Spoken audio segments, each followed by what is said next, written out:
Arrivals. The train now standing at platform 5 will be the 10:25 to Exeter St David's, calling at Reading, Pewsey, Westbury and Taunton. Excuse me? Mr. Ward? Yes? I'm Charles Archer from Continental Computers. How do you do? How do you do? Thank you for coming to meet us. Not at all. Did you have a good trip? Yes, thank you. Oh, I'd like you to meet Philip Mason. He's our sales manager. How do you do? The train now standing at platform 3 is the 10:20 intercity service to Bristol.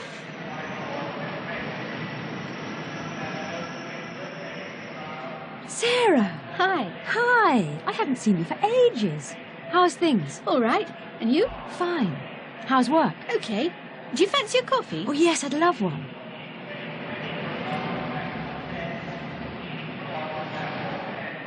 The train now arriving at platform 2 is the 9:12 from Oxford. Hello, Dorothy. Hello, Margaret. How are you? Very well, thanks. And you? Oh, I'm fine. How's the family? Well, they're all fine. My car's just outside the station. Shall I take one of your bags? Oh, yes. Thank you.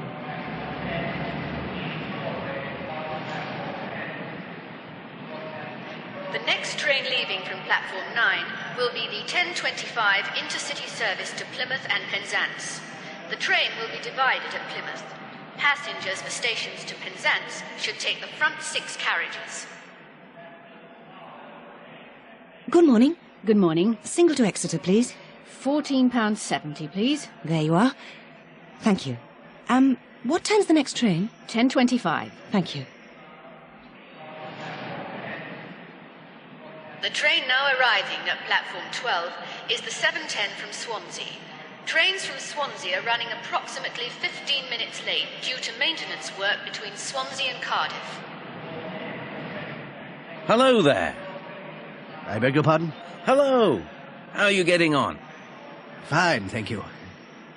Sorry, do I know you? Yes, it's me, Nick Fowler. Sorry, I don't think I know you. Aren't you Harry Shiner? No, I'm afraid not. Oh, I'm terribly sorry. I thought you were someone else.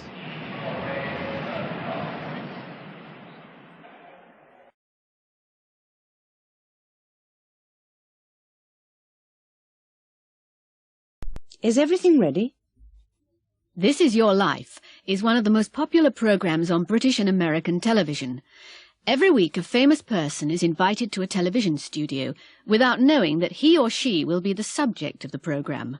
The compere meets the person outside the studio and says, "This is your life." The person then meets friends and relatives from his or her past and present. Studio 4 is where the program is recorded. The program begins at 8 o'clock. It's 6:45 now, and the director is checking the preparations with his new production assistant.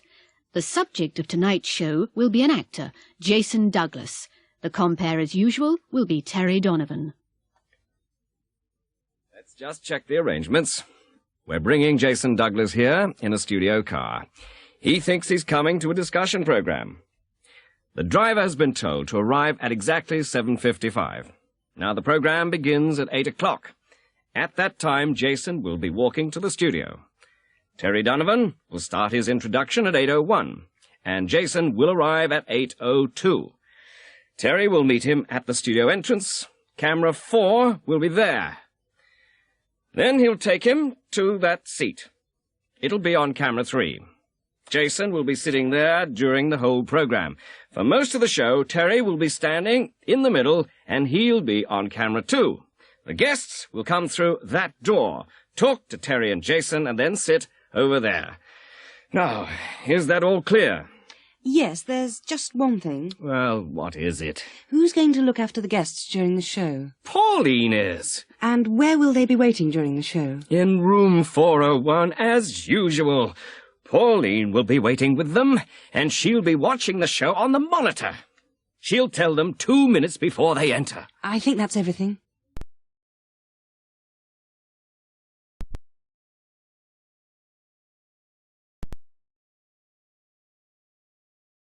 This is Your Life.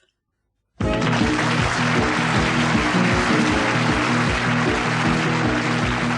evening and welcome to This Is Your Life. This is Terry Donovan speaking. We're waiting for the subject of tonight's program. He's one of the world's leading actors, and he thinks he's coming here to take part in a discussion program.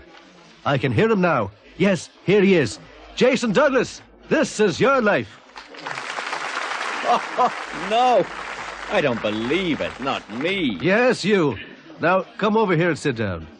Jason, you were born at number 28 Balaclava Street in East Ham, London, on July the 2nd, 1947. You were one of 6 children, and your father was a taxi driver. Of course, your name was then Graham Smith. Now, do you know this voice? I remember Jason when he was 2. He used to scream and shout all day. Susan! Yes, all the way from Sydney, Australia. She flew here specially for this program. It's your sister, Susan Fraser. Susan! Why didn't you tell me? Oh, this is wonderful. Yes, you haven't seen each other for 13 years. Take a seat next to him, Susan. You started school at the age of 5 in 1952, and in 1958 you moved to Lane End Secondary School. Do you remember this voice? Smith, stop looking out of the window. Oh, no! It's Mr. Hooper. Your English teacher, Mr. Stanley Hooper. Was Jason a good student, Mr. Hooper? Eh? No, he was the worst in the class. But he was a brilliant actor, even in those days. He could imitate all the teachers. Thank you, Mr. Hooper. You can speak to Jason later. Well, you went to the London School of Drama in 1966 and left in 1969. In 1973, you went to Hollywood. Do you know this voice? Hi, Jason. Can you ride a horse yet? Maria Montrose, who's come from Hollywood to be with you tonight. Hello, Jason. Oh, it's great to be here. Hello, Terry. Jason and I were in a movie together in 1974. Jason had to learn to ride a horse. Well, Jason doesn't like horses very much. Like them? I'm terrified of them. Anyway, he practiced for 2 weeks. Then he went to the director, it was Charles Orson, and said, "What do you want me to do?" Charles said, "I want you to fall off the horse." Jason was furious. He said, "What? Fall off? I've been practicing for 2 weeks. I could fall off the first day without any practice."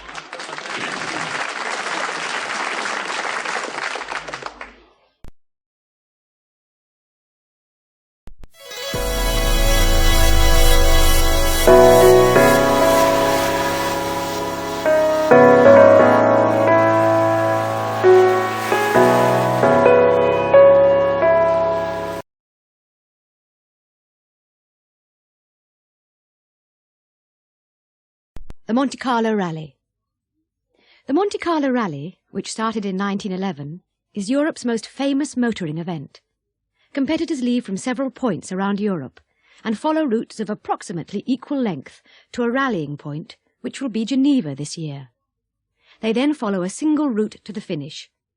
The rally consists of 5 daily stages, beginning on Sunday morning, and each competitor will have driven about 3,000 kilometres by Thursday night. It is not a race. The winner is decided on a points system. Drivers have to maintain an average speed between control points, and there are also special tests of driving skill in different conditions on the way. This is Radio Wessex on 203 metres medium wave. It's 9 o'clock on Monday the 25th of January, and this is Barry King reporting from Dover. The British competitors in the Monte Carlo Rally have just arrived here at the end of the second stage in this year's competition. Russell Cook, who's driving a Sunbeam Lotus, is leading. The Triumph, driven by Tony Bond, who won last year's rally, crashed in Yorkshire this morning. Tony was unhurt, but will be unable to continue. 7 other cars have withdrawn due to bad weather conditions. Tonight, the cars, which left from Glasgow on Sunday morning, will be crossing the English Channel.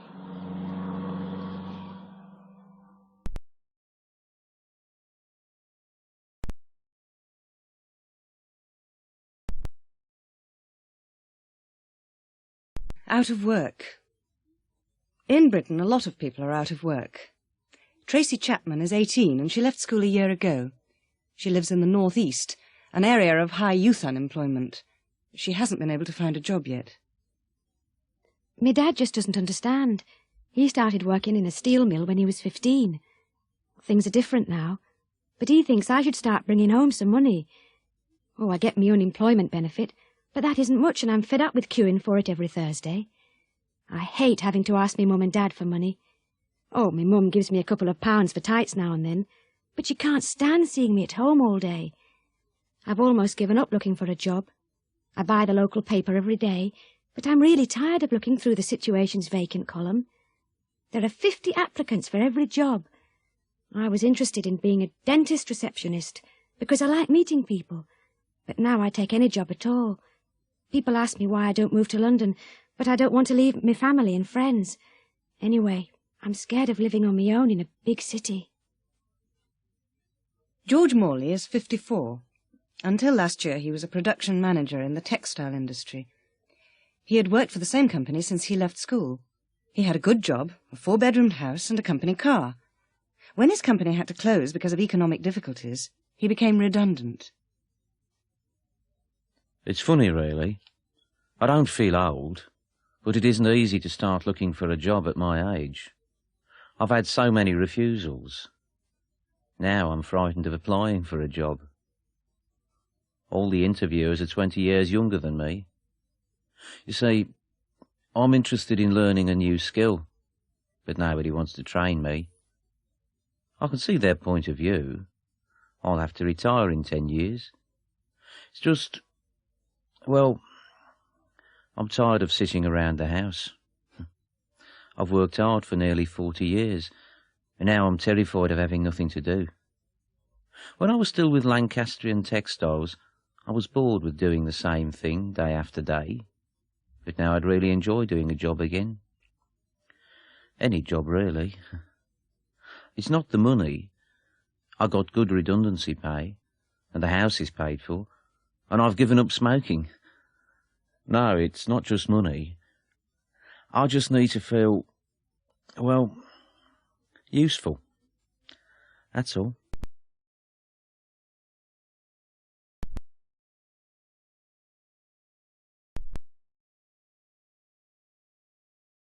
Battle of Trafalgar Street.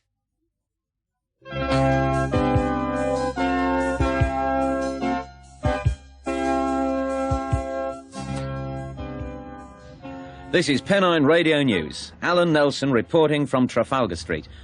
Mr. Hardy, the Tadworth housing officer, has agreed to speak to us. Now, Mr. Hardy, has the situation changed since last night? No, it hasn't. Mrs. Hamilton is still there and she's still refusing to talk to us. Well, what are you going to do? It's a very difficult situation. We'd like her to come out peacefully. The police don't intend to prosecute her, but she's a very stubborn lady. Stubborn? Yes, well, it is her home. I agree, and it's been her home for a long time, I know. But nobody else refused to move. You see, a lot of people in this area are living in substandard accommodation, and we are going to build over 300 flats on this site. Families are expecting to move into them next year. It's all being delayed because of one person. But Mrs. Hamilton was born in that house. Of course, of course. But we have promised to give her a modern flat immediately. A very nice flat, which is ideal for an elderly person living alone. So, what happens next? I don't know. I really don't. But we can't wait forever. The police will have to do something soon. It won't be easy. She's got 2 very big dogs, and they don't like strangers.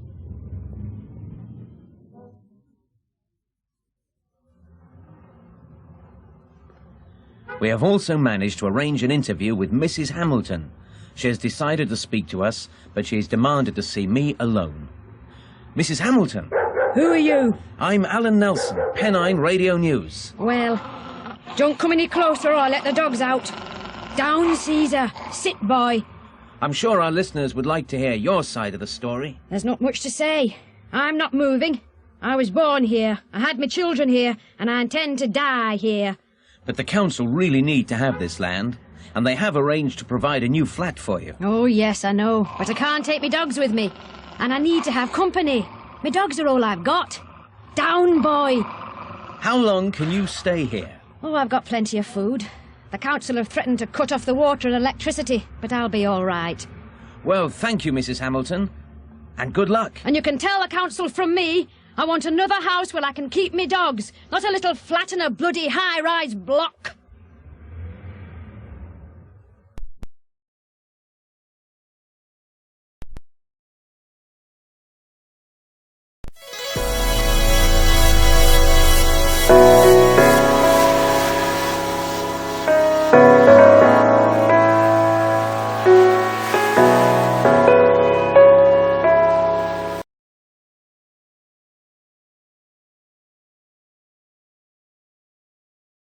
Marriage Guidance Council. Malcolm and Barbara Harris have been married for nearly 15 years. They've got 2 children, Gary, aged 13, and Andrea, who's 11. During the last couple of years, Malcolm and Barbara haven't been very happy. They argue all the time. Barbara's sister advised them to go to the Marriage Guidance Council. There is one in most British towns. It's an organisation which allows people to talk with a third person about their problems. This is their 3rd visit, and Mrs. Murray, the counsellor, always sees them. Ah, come in, Barbara. Take a seat. Is your husband here? Yes, he's waiting outside. He didn't want to come here this week, but, well, I persuaded him to come. I see. How have things been? Oh, much the same. We still seem to have rows all the time. What do you quarrel about? What don't we quarrel about, you mean? Oh, everything. You see, he's so inconsiderate. Go on. Well, I'll give you an example. You know, when the children started school, I wanted to go back to work again too. So I got a job.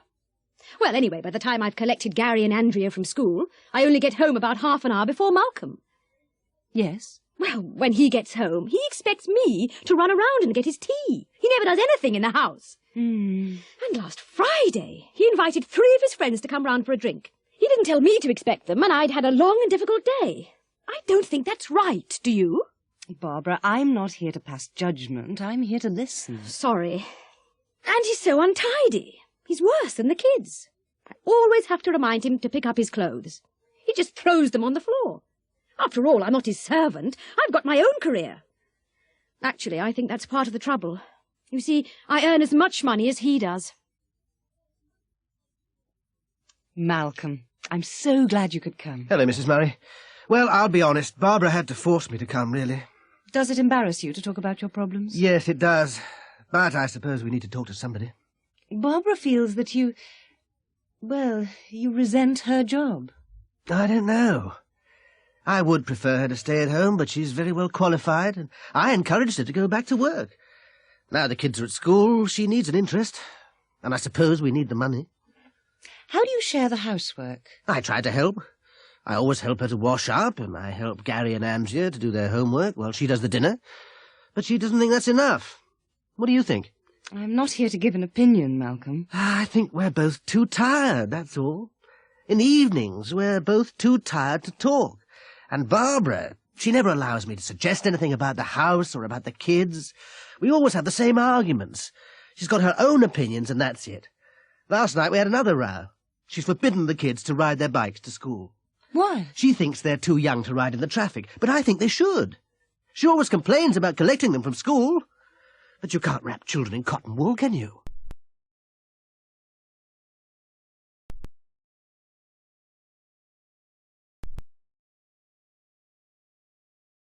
A funny thing happened to me. A funny thing happened to me last Friday. I'd gone to London to do some shopping. I wanted to get some Christmas presents, and I needed to find some books for my course at college. You see, I'm a student. I caught an early train to London, so by early afternoon I'd bought everything that I wanted. Anyway, I'm not very fond of London, all the noise and traffic, and I'd made some arrangements for that evening. So I took a taxi to Waterloo Station. I can't really afford taxis, but I wanted to get the 3:30 train. Unfortunately, the taxi got stuck in a traffic jam, and by the time I got to Waterloo, the train had just gone. I had to wait an hour for the next one. I bought an evening newspaper, The Standard, and wandered over to the station buffet. At that time of day, it's nearly empty, so I bought a coffee and a packet of biscuits, chocolate biscuits. I'm very fond of chocolate biscuits. There were plenty of empty tables, and I found one near the window. I sat down and began doing the crossword. I always enjoy doing crossword puzzles. After a couple of minutes, a man sat down opposite me. There was nothing special about him, except that he was very tall. In fact, he looked like a typical city businessman. You know, dark suit and briefcase. I didn't say anything, and I carried on with my crossword. Suddenly, he reached across the table, opened my packet of biscuits, took one, dipped it into his coffee, and popped it into his mouth. I couldn't believe my eyes. I was too shocked to say anything. Anyway, I didn't want to make a fuss, so I decided to ignore it.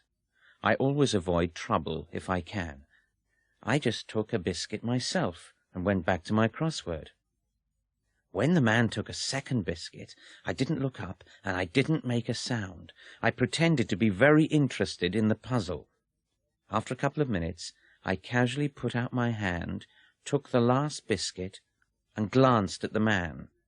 He was staring at me furiously. I nervously put the biscuit in my mouth and decided to leave. I was ready to get up and go when the man suddenly pushed back his chair, stood up, and hurried out of the buffet. I felt very relieved and decided to wait 2 or 3 minutes before going myself. I finished my coffee, folded my newspaper, and stood up. And there, on the table, where my newspaper had been, was my packet of biscuits.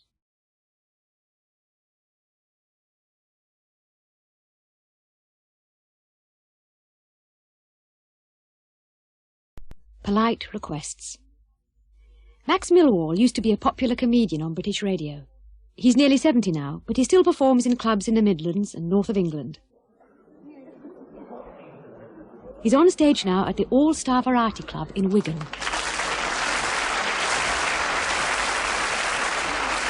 Well, good evening, ladies and gentlemen, and others. It's nice to be back in Wigan again. Well, I have to say that. I say it every night. I said it last night. The only trouble was that I was in Birmingham. I thought the audience looked confused. Actually, I remember Wigan very well indeed, really. You know, the first time I came here was in the 1930s. I was very young and very shy. Thank you, Mother. No, you can't believe that, can you? Well, it's true. I was very young and very shy. Anyway, the first Saturday night I was in Wigan, I decided to go to the local dance hall. You remember the old Majestic Ballroom in Wythenshawe Street? There's a multi-storey car park there now. It was a lovely place, always full of beautiful girls. The ballroom, not the car park. Of course, most of them are grandmothers now. Oh, you were there too, were you, love? I was much too shy to ask anyone for a dance, so I sat down at a table and I thought I'd watch for a while. You know, see how the other lads did it. At the next table, there was a lovely girl in a blue dress. She'd arrived with a friend, but her friend was dancing with someone. This bloke came over to her. He was very posh, wearing a dinner jacket and a bow tie. Well, he walked up to her and said, "Excuse me, may I have the pleasure of the next dance?" She looked up at him. She had lovely big blue eyes and said, "Eh? What did you say?" So he said, "I wonder if you would be kind enough to dance with me. If you don't mind." No, thank you very much," she replied. A few minutes later, this other chap arrived. He had a blue suit, a nice tie, a little moustache. He gave her this big smile and said, "Would you be so kind as to have the next dance with me?" "Pardon?" she said. I thought to myself, she's a bit deaf, or maybe she hasn't washed her ears recently. "Would you mind having the next dance with me?" he said, a bit nervously this time. No thanks, love. I'm finishing my lemonade," she replied. Blimey, I thought, this looks a bit difficult. Then this third fella came over. He was very good looking, you know, black teeth, white hair. Sorry, I mean, white teeth, black hair. "May I ask you something?" he said, ever so politely. "If you like," she answered. Could I... No, might I have the next dance with you?" "Oh, sorry," she said. "My feet are aching. I've been standing up all day at the shop." By now I was terrified. I mean, she said no to all of them. Then this fourth character thought he'd try. "Would you like to dance?" he said. "What?" she replied. She was a lovely girl, but I didn't think much of her voice. "Do you want to dance?" he said. She looked straight at him. "No," she said. "That's all. No." Well, I decided to go home. I was wearing an old jacket and trousers, and nobody would say that I was good looking. Just as I was walking past her table, she smiled. "Dance?" I said. "Thank you very much," she replied. And that was that. It's our 40th wedding anniversary next week.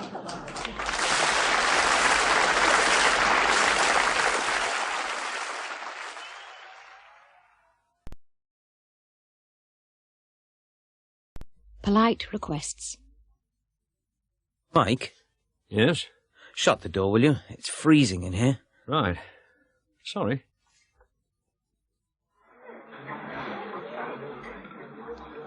Karen, Yes? Lend me 20p. I left my purse in the office. Oh, OK. Here you are. Thanks.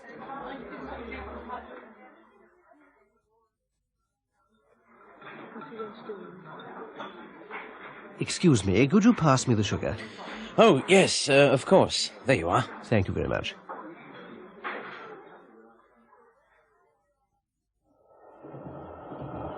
Can I help you? Oh, thank you.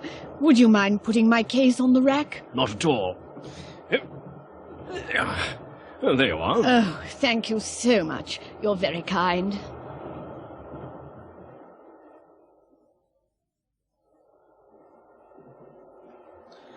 Excuse me, it's a bit stuffy in here. Do you mind if I open the window? No, no, I don't mind at all. I feel like some fresh air too.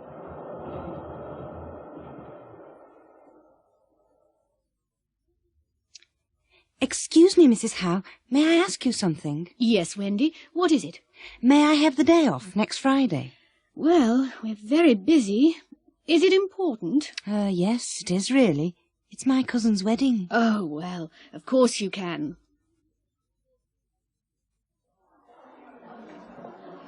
Can I help you, sir? I beg your pardon? Can I help you, sir? Oh, no. No, thank you. I'm just looking.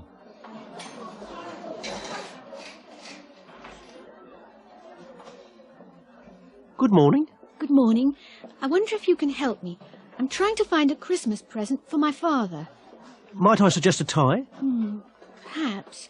Could you show me some ties?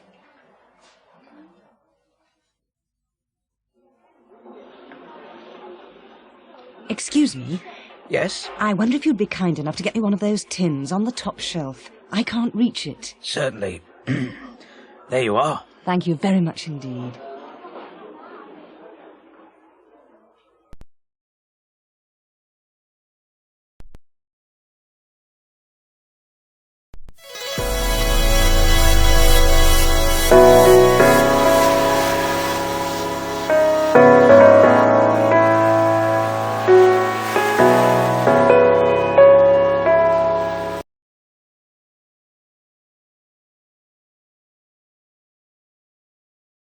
A trip to Spain.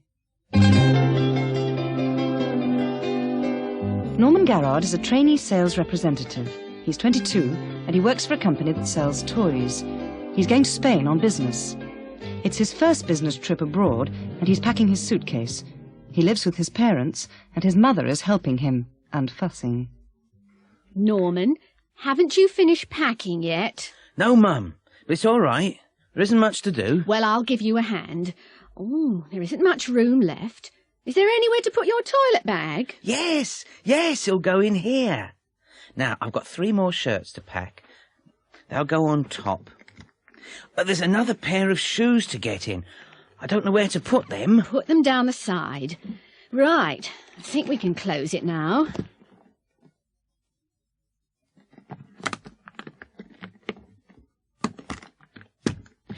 Right, where's the label? Which label, dear? The airline label to put on the suitcase. Ah, here it is. Now, have you got the key? Which key? The key to lock the case, of course. It's in the lock, Mum. Don't fuss. There's nothing to worry about. There's plenty of time. Have you forgotten anything? I hope not. And you've got a safe pocket to keep your passport in. Yes, it's in my inside jacket pocket. Have you got a book to read on the plane? Yes, it's in my briefcase. And has everything been arranged? What do you mean? Well, is there someone to meet you at the other end? Oh, yes. The Spanish representative's meeting me at the airport. And you've got somewhere to stay tonight? I hope so. Now, everything's ready. I'll just have to get some pesetas at the airport. I'll need some small change to tip the porter, but that's all. Well, have a good trip, dear, and look after yourself. Thanks, Mum. Oh, I nearly forgot. Here are some sweets to suck on the plane. You know, when it's coming down. Oh, Mum! Don't worry. I'll be all right, really. I'll see you next week.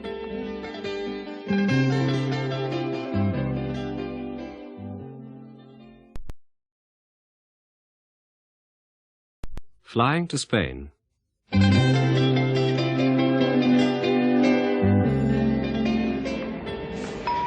This is the last call for the 12 o'clock British Airways flight BA 412 to Amsterdam. Would passengers for this flight please proceed without delay to gate 17?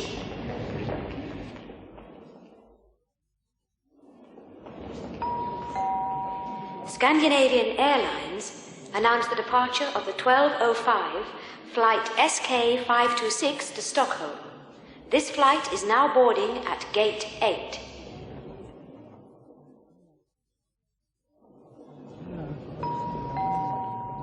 Would passengers for the 12:10 Iberia flight IB 341 to Madrid please go at once to gate 16, where this flight is now boarding.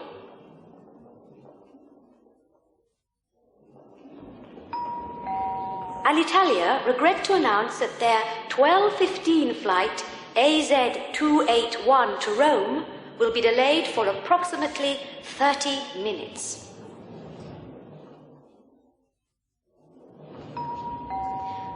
Olympic Airways announced the departure of the 12:30 flight OA 260 to Athens.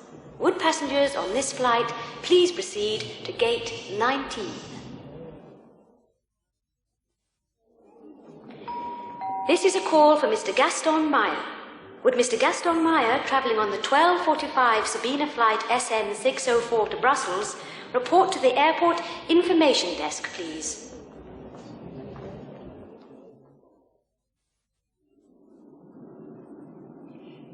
Good afternoon, ladies and gentlemen.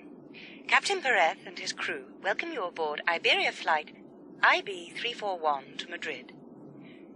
I am sorry to announce a slight delay. We are still waiting for clearance from air traffic control. The delay won't be too long, and we hope to arrive in Madrid on time.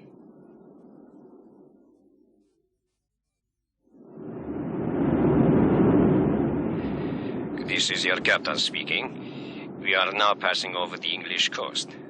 Our Boeing 727 is cruising at a height of 30,000 feet, and our speed is approximately 560 miles per hour. The temperature in Madrid is 18 degrees Celsius, and it is a clear and sunny day. We expect to pass through some slight turbulence, and would recommend passengers to remain in their seats and keep their belts fastened.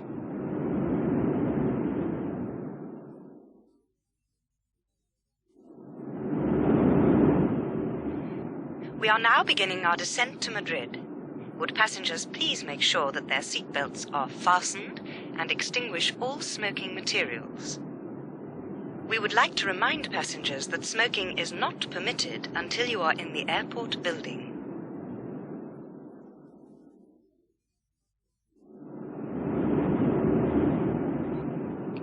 We hope you had a pleasant and enjoyable flight. We would like to thank you for traveling on Iberia, and we hope to see you again soon. Would passengers please remain seated until the plane has come to a complete stop and the doors have been opened.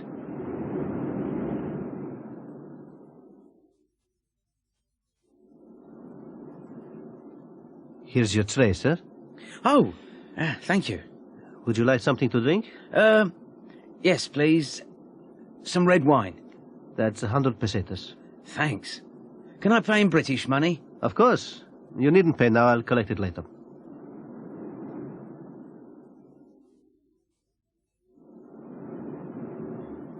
Spanish national or non-Spanish, sir? I'm British. Would you mind completing this landing card, sir? Right, thank you.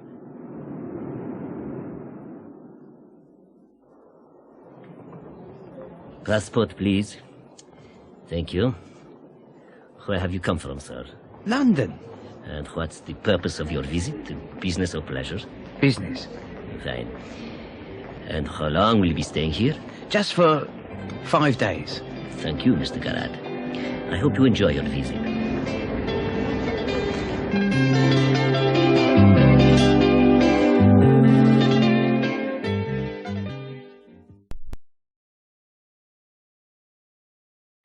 Money, money, money. Excuse me, Yes, miss. how much do you want for this plate? Let me see. Oh, yes. That's a lovely example of Victorian brass. It's worth 20 quid. £20? Well, that's too much for me. It's a pity. It's really nice. Ah, I said it's worth 20 quid. I'm only asking 15 for it. £15? Yes, it's a real bargain. Oh, I'm sure it is. But I can't afford that. Well, look, just for you, I'll make it 14 quid. I can't go any lower than that. I'll give you 10. 10? Come on, love. You must be joking. I paid more than that for it myself. 14. It's worth every penny. Well, perhaps I could give you 11. 13. That's my final offer. 12. 12.50? All right, 12.50. There you are, love. You've got a real bargain there. Yes, thank you very much.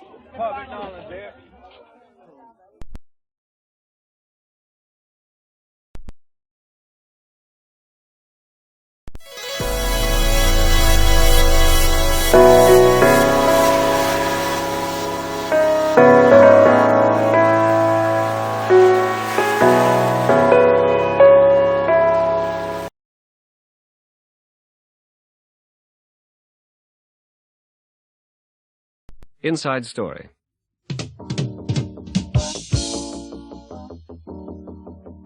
This is IBC News.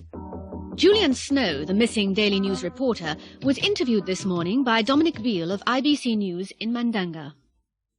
Julian, can you tell us how you were captured in the first place? Well, I was on my way to visit a village near the front line. I came round a bend in the road, and there was a tree lying across the road. I only just managed to stop in time.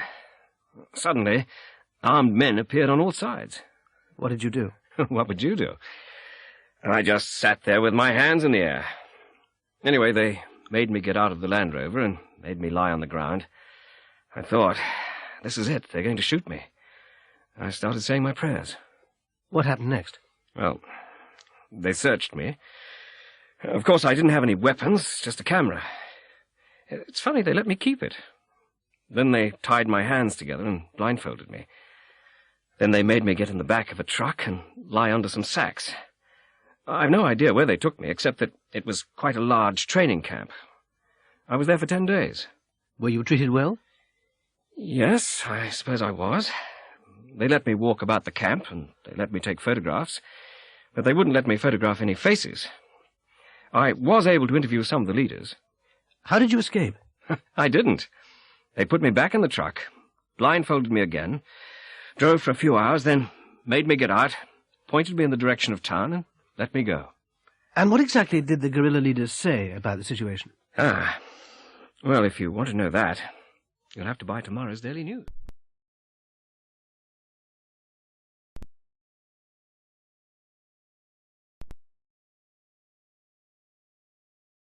Preferences. What are you doing tomorrow night? Nothing. Why? Well, do you like jazz? Yes, I do, very much. Which do you like best, modern or traditional? I like both, really.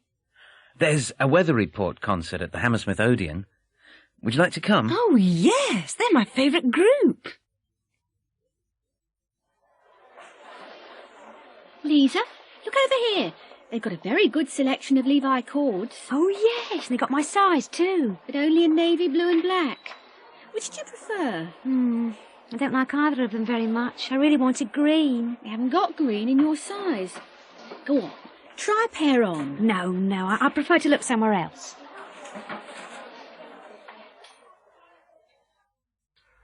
Have you decided yet? What do you want to see? A Moment of Peace is on at the Continental. I'd like to see that. Would you really? Oh, I'd rather see War in Space. Oh, no. The reviews were terrible. I know, but it sounds fun. A Moment of Peace is in French, and I'd rather not have to read subtitles. Then how about California Sunset? I'd rather not. I can't stand Steve Newman. Well, you choose. I don't fancy any of them. I'd much rather stay in and watch TV. What do you fancy? I don't know. There isn't much choice, is there? No, there isn't really. What would you rather have? Steak and kidney or place? Can't make up my mind. I'd rather have a hamburger. We can ask for the full menu if you like. No, it's not worth it. I'll have the place.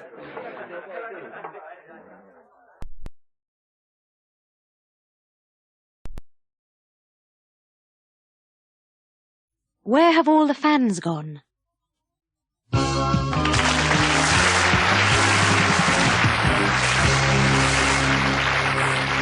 evening and welcome to the Michael Parkhurst Talkabout. In tonight's Talkabout, we're looking at the problem of soccer's missing millions. Since 1950, attendance at football matches has fallen by nearly 50%. Many clubs are in financial trouble, and tonight we hope to identify the major causes and discuss some possible solutions. First of all, we'll hear from one of soccer's lost millions, Mr. Bert Woods from London, who used to be a regular Chelsea supporter.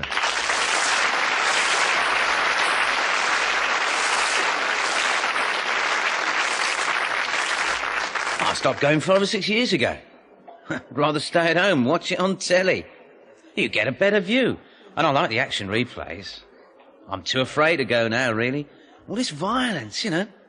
When I was a lad, there was the occasional fight on the terraces, but nothing like you see these days. Whole gangs of teenagers who aren't interested in football. Somebody ought to do something about it. These kids aren't real fans. They just come looking for trouble. The police ought to sort out the real fans from the troublemakers.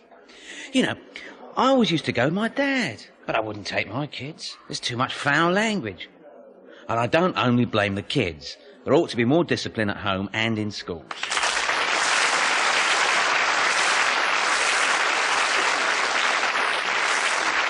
Thank you, Mr. Woods. Let's go over to Brian Huff, the manager of Eastfield United, one of our most successful clubs. Brian?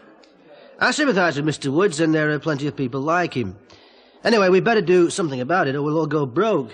The clubs and players must share the blame.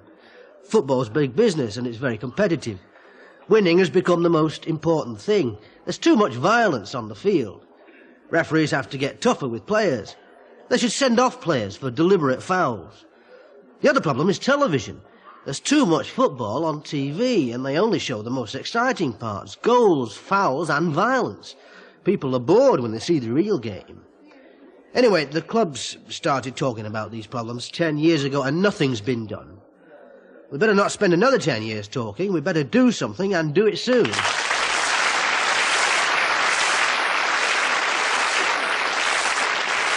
Our next guest is a young fan, Kevin Dolan, a Manchester United supporter who is 16 years old. What do you think, Kevin? Well, I'm not one of soccer's missing millions. I never miss a match. I've travelled all over the country with United, and I've never been in trouble. I blame the media for most of this violence. They only show young people when they're doing something wrong. They ought not to give so much publicity to troublemakers. It only encourages the others, doesn't it? The violence always starts when there's a TV camera near. If they banned alcohol from football grounds, there'd be much less trouble.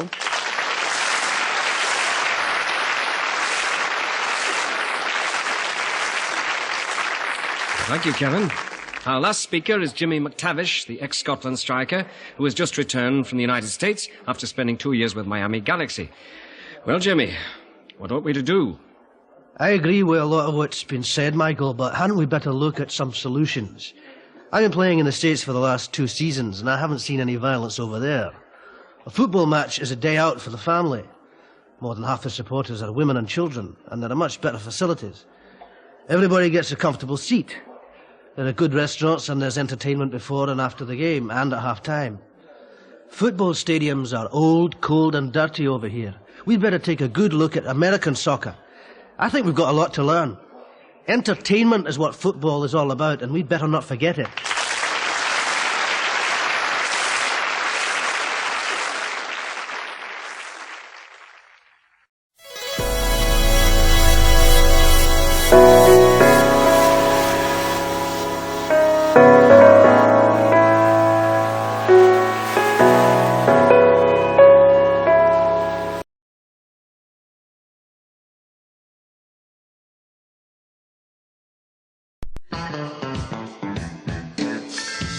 Night flight.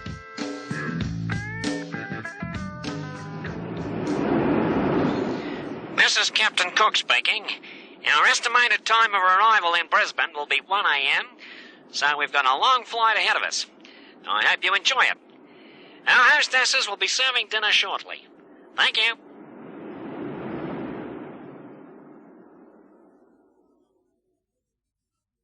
It was Christmas Eve, 1959, and the beginning of another routine flight. the hostesses started preparing the food trays. A few of the passengers were trying to get some sleep, but most of them were reading. There was nothing to see from the windows except the vast blackness of the Australian desert below. There was nothing unusual about the flight, except perhaps that the plane was nearly full. A lot of the passengers were travelling home to spend Christmas with their families. The hostesses started serving dinner. It was a smooth and quiet flight. The hostesses had finished collecting the trays, and they were in the galley putting things away, when the first buzzers sounded. One of the hostesses went along the aisle to check. When she came back, she looked surprised. "It's amazing," she said. "Even on a smooth flight like this, 2 people have been sick." 20 minutes later, nearly half the passengers were ill, dramatically ill. Several were moaning and groaning, some were doubled up in pain, and 2 were unconscious. Fortunately, there was a doctor on board, and he was helping the hostesses. He came to the galley and said, "I'd better speak to the captain. This is a severe case of food poisoning. I think we'd better land as soon as possible." "What caused it?" asked one of the hostesses. "Well," replied the doctor, "I had the beef for dinner, and I'm fine. The passengers who chose the fish are ill." The hostess led him to the flight deck. She tried to open the door. "I think it's jammed," she said. The doctor helped her to push it open. The captain was lying behind the door. He was unconscious. The co-pilot was slumped across the controls, and the radio operator was trying to revive him. The doctor quickly examined the 2 pilots. "They just collapsed," said the radio operator. "I don't feel too good myself." "Can you land the plane?" said the doctor. "Me? No, I'm not a pilot. We've got to revive them," he replied. "The plane's on automatic pilot. We're okay for a couple of hours." "I don't know," said the doctor. "They could be out for a long time." "I'd better contact ground control," said the radio operator. The doctor turned to the hostess. "Perhaps you should make an announcement. Try to find out if there's a pilot on board." "We can't do that," she said. "It'll cause a general panic." "Well, how the hell are we going to get this thing down?" said the doctor. Suddenly, the hostess remembered something. "One of the passengers. I overheard him saying that he'd been a pilot in the war. I'll get him." She found the man and asked him to come to the galley. "Didn't you say you used to be a pilot?" she asked. "Yes, why? The pilot's all right, isn't he?" She led him to the flight deck. They explained the situation to him. "You mean you want me to fly the plane?" he said. "You must be joking. I was a pilot, but I flew single-engine fighter planes, and that was 15 years ago. This thing's got 4 engines. Isn't there anybody else?" he asked. "I'm afraid not," said the hostess. The man sat down at the controls. His hands were shaking slightly. The radio operator connected him to air traffic control. They told him to keep flying on automatic pilot towards Brisbane, and to wait for further instructions from an experienced pilot. An hour later, the lights of Brisbane appeared on the horizon. He could see the lights of the runway shining brightly beyond the city. Air traffic control told him to keep circling until the fuel gauge registered almost empty. This gave him a chance to get used to handling the controls.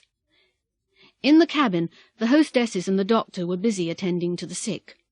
Several people were unconscious. The plane circled for over half an hour.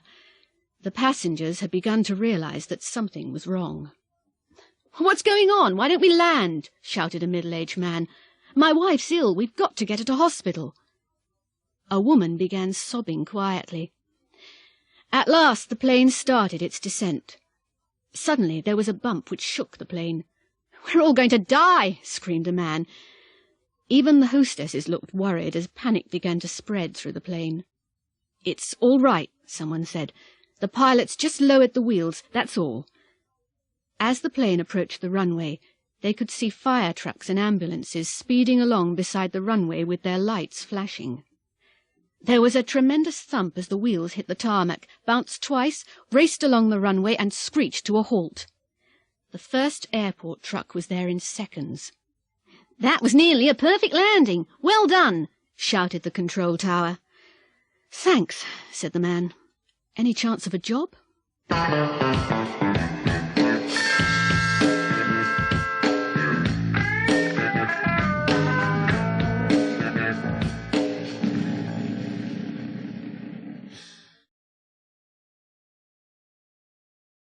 The Junk Shop.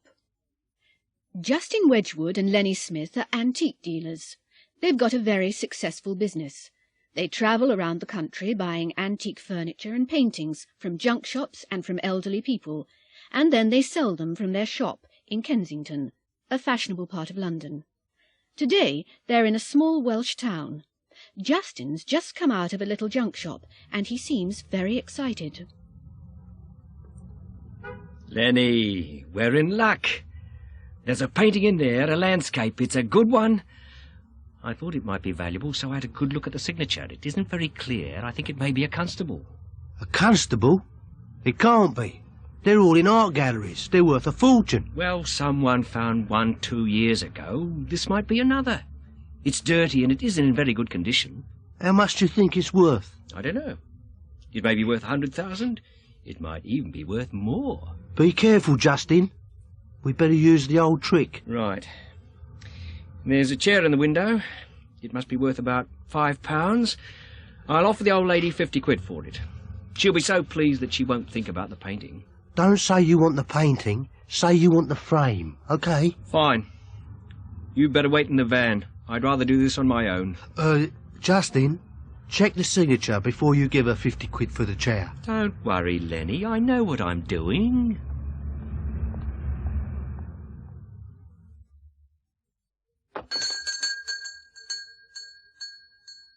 I'll be with you in a minute. Now, hello.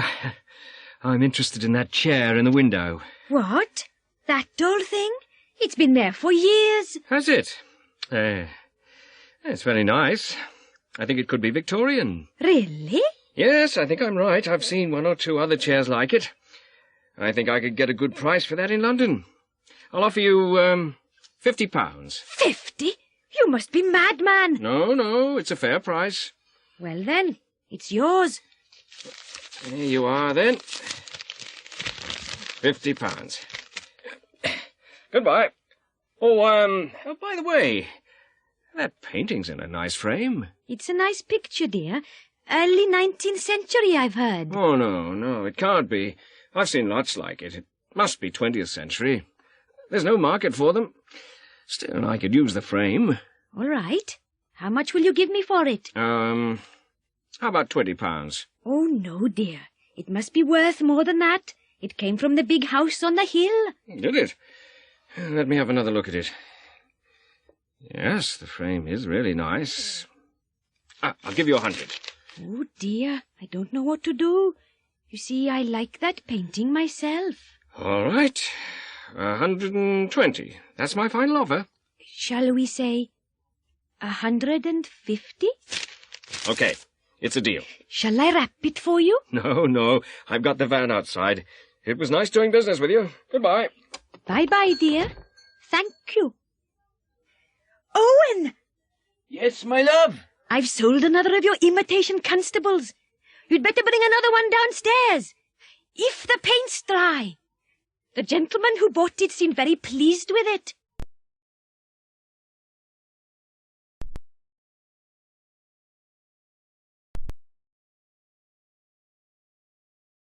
Noisy neighbours. Sydney, wake up. Eh? What? What's the matter? Can't be 8 o'clock already. No, it's 1:30. It's those people next door again. Listen. Oh, yes. They must be having another party. Listen to that. They must be waking up the whole street. And they've got 3 young children. They can't be sleeping through that noise. It's disgusting. Somebody should call the police. Sydney, wake up. Yeah, I wasn't asleep, dear. They're all laughing. They must be having a good time. They never invite us, do they?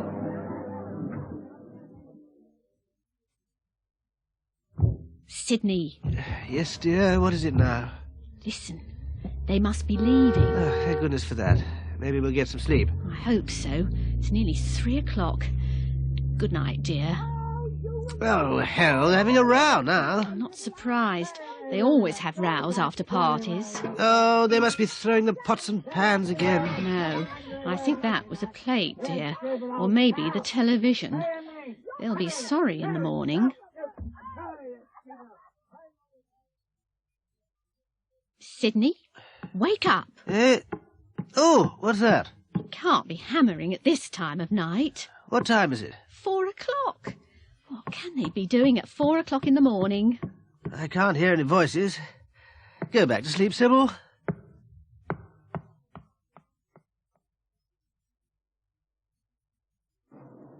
Sydney, listen. There's someone in the garden next door. Must be the milkman. No, it can't be. It's too early. It's only 5:15. Who could it be? You'd better have a look. All right. Oh, it's Mr. Sykes. And he's carrying a spade. Oh, no. You don't think he's killed her, do you? Well, we haven't heard her voice for a while.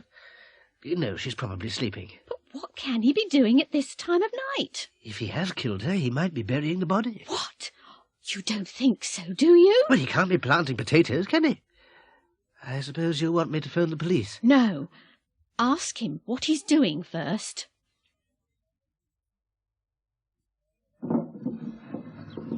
Hello there, Mr. Sykes. You're up early this morning? I haven't been to bed yet. We had a party last night. Hope we didn't keep you awake. Oh, no, we didn't hear anything. Nothing at all. Well, it was a pretty noisy party. My wife knocked over the goldfish tank while we were clearing up. The poor fish died. I'm just burying them before the children wake up.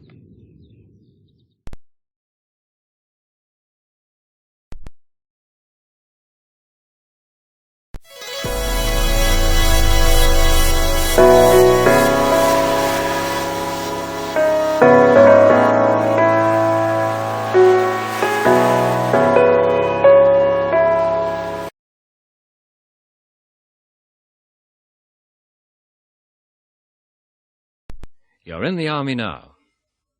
It's Saturday afternoon at Botherington Army Camp. The new recruits are supposed to be working, but they aren't. The colonel's away today, and they're lazing around in the barracks. The sergeant major has just opened the door. He's brought the duty roster with him, so he knows exactly what each of them should be doing.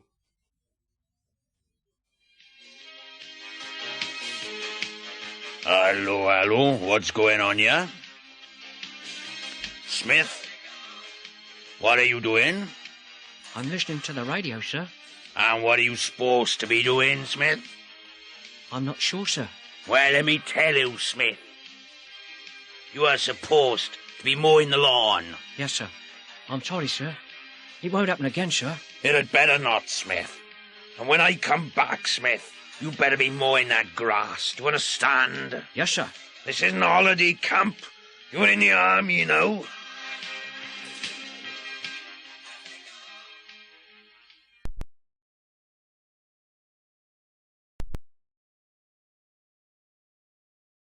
Migration. One of the greatest mysteries of nature is the instinct to migrate. Every year, millions of creatures feel the need to move for one reason or another. Most of us have seen the arrival or departure of migrating flocks of birds. Migration, however, is not confined to birds, but can be seen in reptiles, for example, turtles, frogs, insects, butterflies, locusts, fish, eels, salmon, tunny, and mammals, reindeer, seals, lemmings, whales, bats. Many of these creatures succeed in navigating over long distances. How exactly they manage to do this still remains a mystery. There are several possibilities. They may navigate by using one or more of the following: the sun, the stars, the Earth's magnetic field. When a small bar magnet is attached to a pigeon, it is unable to navigate. A sense of smell. Geographical features. Birds flying from North Africa to France seem to follow coastlines and valleys. Changes in temperature, Salmon can detect a change in water temperature as small as 0.03 degrees centigrade. Sound. Whales and bats seem to use sonar. Experiments suggest that these navigational abilities are partly instinctive. In one famous experiment, a young seabird from the island of Stockholm off the Welsh coast was taken across the Atlantic by plane to Boston, 5,100 kilometres away. It was released and was back in its nest 12.5 days later.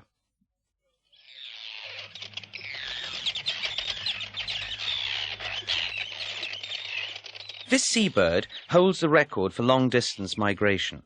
Arctic tern breed in northern Canada, Greenland, northern Europe, Siberia and Alaska. In late August they set off on a 17,500-kilometre journey which takes them south, past the west coasts of Europe and Africa to the tip of southern Africa, 14,000 kilometres in 90 days. They then fly round to the Indian Ocean and down to Antarctica, where they spend the Antarctic summer. On the way back, they sometimes make a complete circuit of Antarctica before returning to their breeding grounds. The round trip is over 35,000 kilometres in 8 months, 240 kilometres a day when they're flying. The Arctic tern sees more hours of daylight than any other creature, because it experiences 2 summers a year, one in the Arctic region and one in the Antarctic. These regions have almost constant daylight in summer. One tern, which was ringed in Norway as a chick, died in exactly the same place 27 years later. Presumably, it had made the journey 27 times. European freshwater eels, which look like snakes but are really fish, begin and end their lives in the Sargasso Sea, southeast of Bermuda. As eggs and larvae, they drift for 3 years towards Europe, changing both shape and colour as they reach the freshwater estuaries of European rivers. They spend the next 9 to 19 years in rivers, streams, lakes and ponds. As they approach old age, they seem to have an unexplained compulsion to return to the Sargasso Sea to breed. Many eels which have found their way into ponds and lakes come out of the water and travel overland, gliding through damp grass. When they reach the sea, they make their way to the Sargasso, where they breed and die. No eels make the journey twice. The eel has an acute sense of smell, which is used for navigation in local waters, but inherited memory seems the only explanation for their migration to the Sargasso. The brown lemming is a small mammal, 10 to 18 centimetres long, found all over northern Canada, Scandinavia and northern Russia. Lemmings usually make short annual migrations in spring, travelling by night and feeding and sleeping by day. Every 3 or 4 years, however, they make much longer migrations in large numbers. The lemming population seems to change over a 3 or 4 year cycle, from 1 lemming per 4 hectares to between 400 and 700 lemmings per 4 hectares. Migration seems to be a method of population control, and is most spectacular in the well-known mass suicides, where thousands of lemmings plunge over cliff tops into the sea and swim till they die of exhaustion. These mass suicides only occur infrequently, and then only in Norway, where mountains touch the sea. Nobody knows what makes them do it, but there are 2 theories. One is that migrating lemmings cross rivers and lakes and can't tell the difference between a river and the sea. The other, more interesting theory is that they are migrating towards ancient breeding grounds, which existed beneath the North Sea millions of years ago, when the sea level was lower.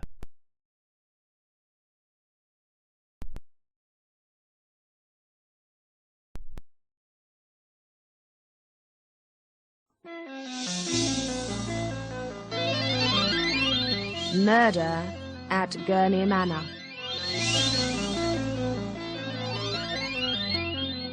Lord Gurney was found dead on the library floor of his country house in Norfolk.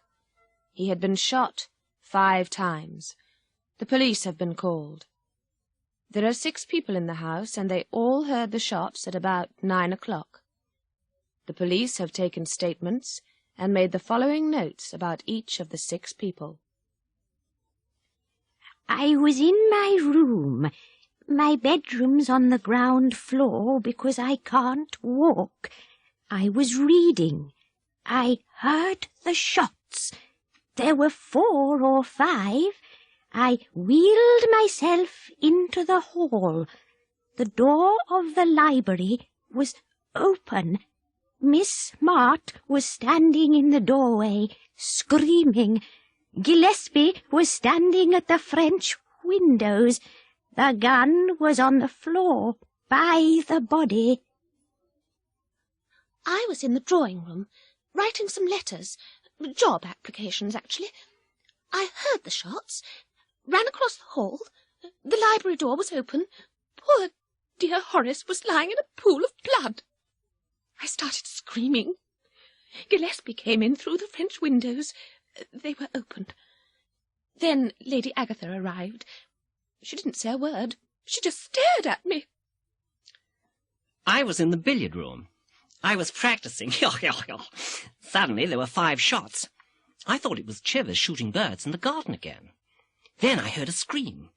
It sounded like Celia, so I opened the connecting door to the library and saw Father lying there, Gillespie at the window, and Celia and Mother together in the main doorway. I couldn't believe my eyes. I was by the lake, fishing in my usual place.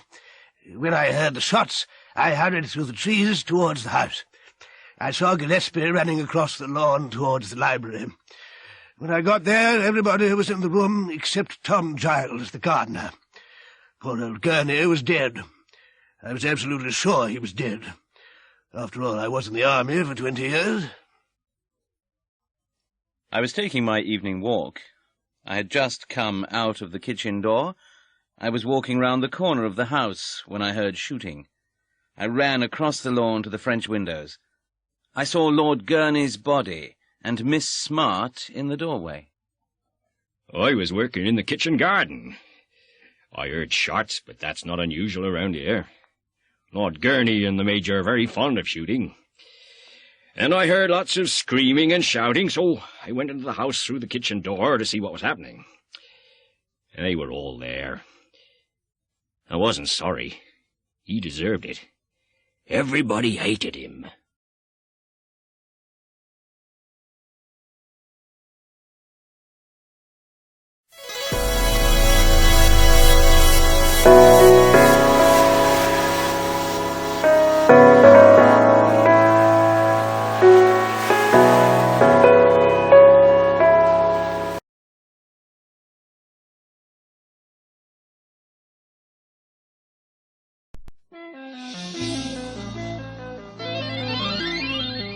Murder at Gurney Manor, Part 2. Inspector Marples is in charge of the case. Sergeant Watts is his assistant. They're in the library. Where is everybody, Sergeant? They're all in the drawing room, sir. Constable Dixon's with them. What do you think, sir? It could have been any one of them, couldn't it? We don't know what skeletons are in the cupboard.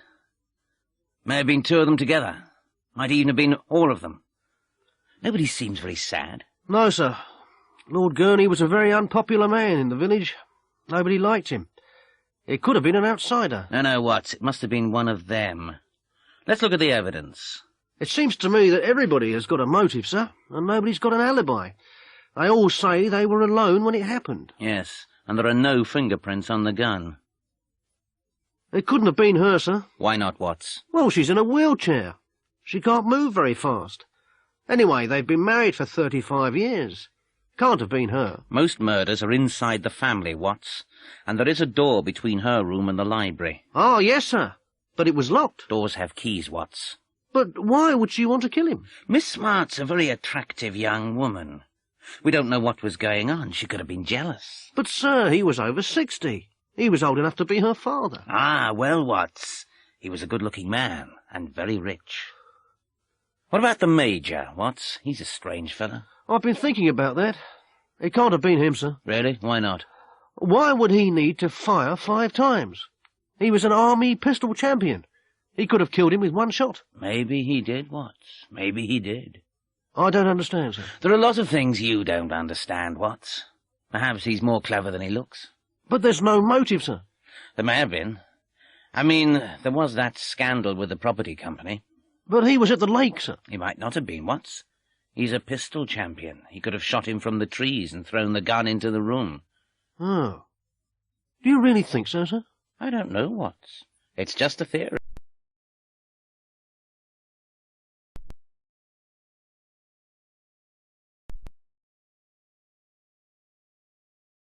Making a complaint. Good morning, miss. I'd like to speak to the manager. I am the manager, sir. How can I help you? Oh, really? It's this radio. It doesn't work. Did you buy it here? Pardon? Of course I bought it here. Look, you switch it on, and nothing happens. Could I see your receipt? Receipt? I haven't got one. Oh, you should have obtained a receipt when you bought it. I probably did. I must have thrown it away. Ah, well, have you got any other proof of purchase? The guarantee, for example. No, it must have been in the box. I threw that away, too. Oh, dear. You really ought to have kept it. We need to know the exact date of purchase. What? I only bought it yesterday. That young man over there served me. Oh, I paid by cheque. I've got the cheque stub. That's all right, then. Did you check the radio before you left the shop? Check it? No, it was in the box. I expected it to work. It wasn't a cheap radio. It's a good make. You should have checked it. Come on, stop telling me what I should have done and do something. Either give me my money back or give me another radio. There's no need to get aggressive, sir. Let me look at it.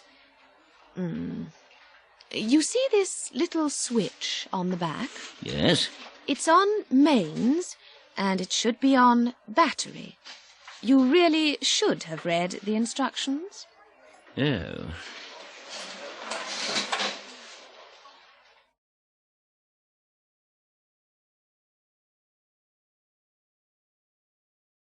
The Mary Celeste.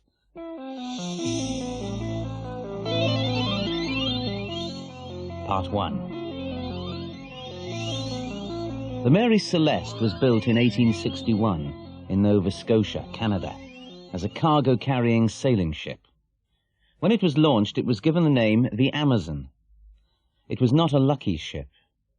The first captain died a few days after it was registered, and on its first voyage in 1862, it was badly damaged in a collision.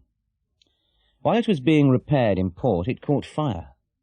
In 1863, it crossed the Atlantic for the first time, and in the English Channel, it collided with another ship, which sank.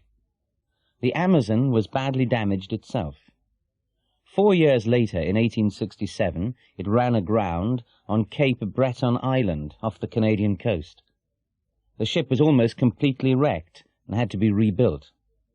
It was then sold, and the name was changed to the Mary Celeste. Sailors are very superstitious and dislike sailing on ships which have been unlucky or which have changed their names. Many sailors refuse to sail on the Mary Celeste. On November the 5th, 1872, the Mary Celeste left New York carrying a cargo of commercial alcohol to Genoa in Italy. There were 11 people on board: Captain Briggs, his wife and 2-year-old daughter, and a crew of 8. Briggs was an experienced captain and a very religious man. In his cabin there was a harmonium which was used for playing hymns. A month later, the Mary Celeste was seen by another ship, the Dei Grazia, about halfway between the Azores and the Portuguese coast. Captain Morehouse of the Dei Grazia, a friend of Captain Briggs, noticed that the ship was sailing strangely. When the Mary Celeste did not answer his signal, he decided to investigate. He sent a small boat to find out what was wrong. The Mary Celeste was completely deserted. The only lifeboat was missing. All the sails were up and in good condition. All the cargo was there. The ship had obviously been through storms. The glass on the compass was broken. The windows of the deck cabins had been covered with wooden planks. There was a metre of water in the cargo hold, which was not enough to be dangerous. The water pumps were working perfectly. There was enough food for 6 months and plenty of fresh water. All the crew's personal possessions, clothes, boots, pipes and tobacco, etc., were on board. There were toys on the captain's bed. There was food and drink on the cabin table. Only the navigation instruments and ship's papers were missing. The last entry in the ship's logbook had been made 11 days earlier, 1,000 kilometres west, but the ship had continued in a straight line. The forehatch was found open. There were 2 deep marks on the bows near the waterline. There was a deep cut on the ship's rail made by an axe. There were old brown blood stains on the deck and on the captain's sword, which was in the cabin. Captain Morehouse put some sailors on the Mary Celeste, who sailed it to Portugal. There was a long official investigation, but the story of what had happened on the ship and what had happened to the crew still remains a mystery. Captain Morehouse and his crew were given the salvage money for bringing the ship to port. Many explanations have been suggested, but none of them have ever been proved.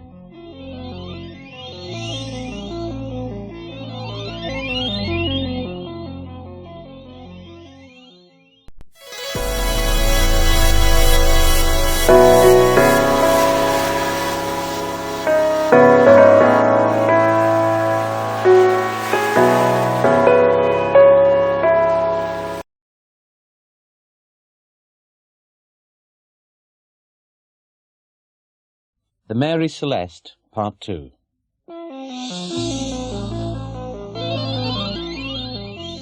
I don't know what happened, but it must have happened suddenly. Why do you think that? Think about it. There were toys on the captain's bed, weren't there? The child must have been playing, and they must have interrupted her suddenly. Yes, that's true. And the food was on the table. They must have been eating, or getting ready to eat.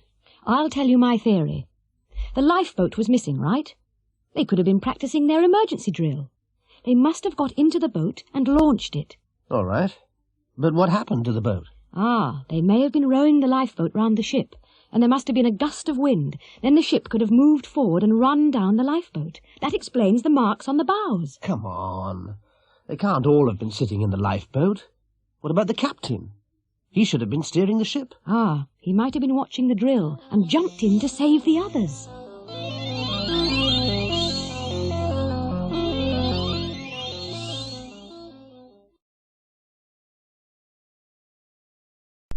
Apologies.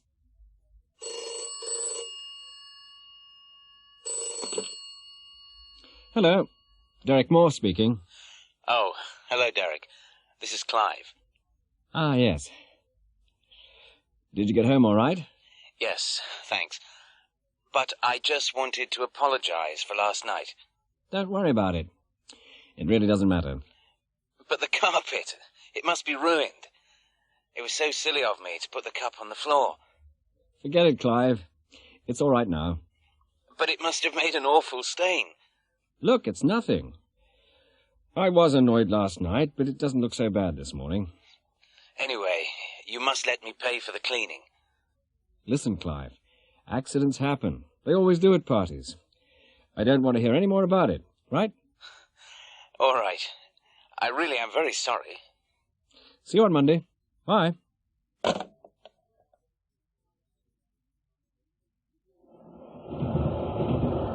Excuse me. Yes? Would you mind putting out your cigarette? I beg your pardon? This is a no-smoking compartment. Is it? I didn't see a sign. There it is, on the window. Oh, yes. I'm terribly sorry.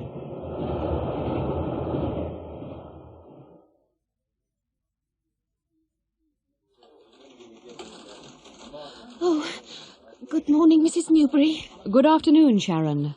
Late again? Oh, yes, I'm ever so sorry. I couldn't find a parking place. Perhaps you should have left home earlier. Yes, I know. It won't happen again. It had better not, Sharon. This is the 3rd time this week.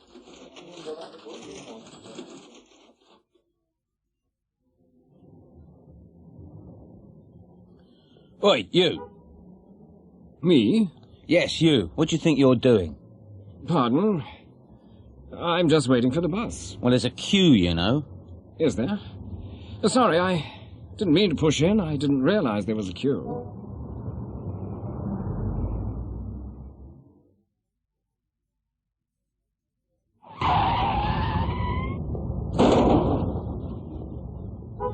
Are you okay? Yes, I'm all right, but what about my car? There's not too much damage. What? Just look at it. I only bought it last week. You shouldn't have been going so fast. Well, I'm sorry, but it wasn't my fault. Wasn't your fault? What do you mean? I had right of way. I'm afraid you didn't. You shouldn't have come out like that. Why not? There's no sign. What's that there, then? Oh, yes. A stop sign. I must have missed it. Well, you should be more careful. You could have killed us all. Yes. I'm sorry. What more can I say? All right, all right. At least nobody's hurt. Here come the police. You better explain it to them.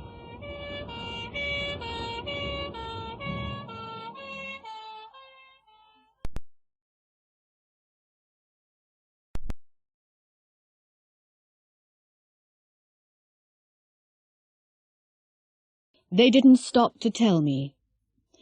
Inspector Waterman is interviewing Stan Fletcher, the driver of the hijacked truck. Sit down, Mr. Fletcher. Cigarette? No, thanks. I'm trying to stop smoking. Now, Mr. Fletcher, how did you manage to lose your truck? You know the story already. Well, tell us again. OK. I was driving down the M6 from Scotland, carrying whiskey, in cases. Mm-hmm. I decided to stop at Burnham Wood. Why Burnham Wood? I stopped to get some diesel, and I needed a coffee. I'd been driving for 3 hours. Go on. After I'd filled a tank, I parked outside the cafe. Yes. I got my coffee and sat by the window to keep an eye on the truck. Did you see anybody near the lorry? No. Nobody. Then I went to make a phone call. A phone call? Yes. You can check. I stopped to get some change at the cash desk. OK. Then? Well, I was talking to my wife on the phone when I saw the lorry going past the window. I couldn't believe my eyes. I dropped the phone and ran outside, but it was too late. Had you remembered to lock the cab door? Yes. I always remember to lock it. I'm not stupid, you know. All right, all right. But can you actually remember locking it on this occasion? Yes, definitely. How can you be so sure? Well, I remember putting the key in the lock. It was all wet and dirty. It was raining, you see, and I dropped it in a puddle. And the passenger door? Did you remember to check that?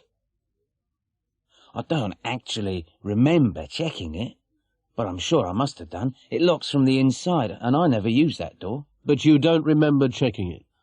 No, not really. But you can't remember everything, can you? I might have forgotten to check it. So it could have been open? Yes. Yes, it could have been, but I bet it wasn't. Well, what's your theory, Mr. Fletcher? They must have had keys, mustn't they? They started the engine, didn't they? How did they get the keys? Don't ask me. I've got no idea. They didn't stop to tell me.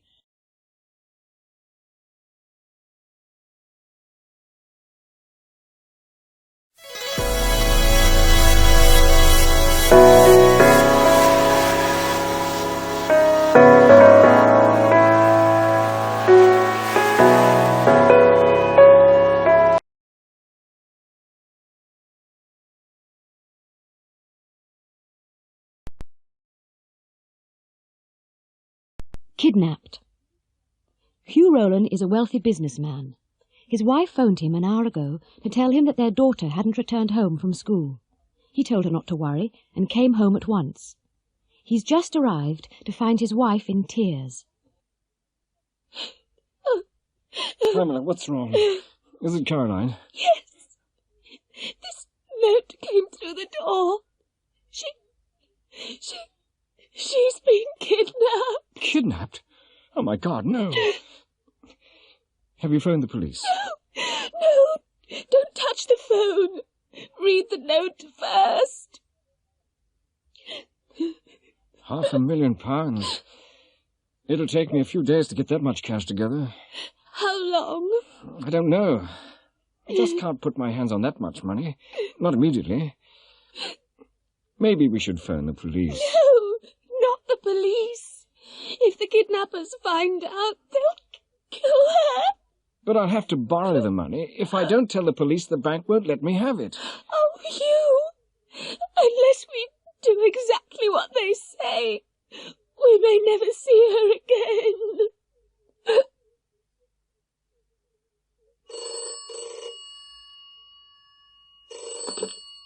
Hugh Rowland? Did you get our note? Yes. Have you told the police? No, not yet. You'd better not. When can you get the money? I need a few days. You've got 1 day. How do we know that Caroline is still alive? You don't. You'll have to trust us. Get the money by tomorrow evening. You'll hear from us again. If you harm a hair on her head, I'll...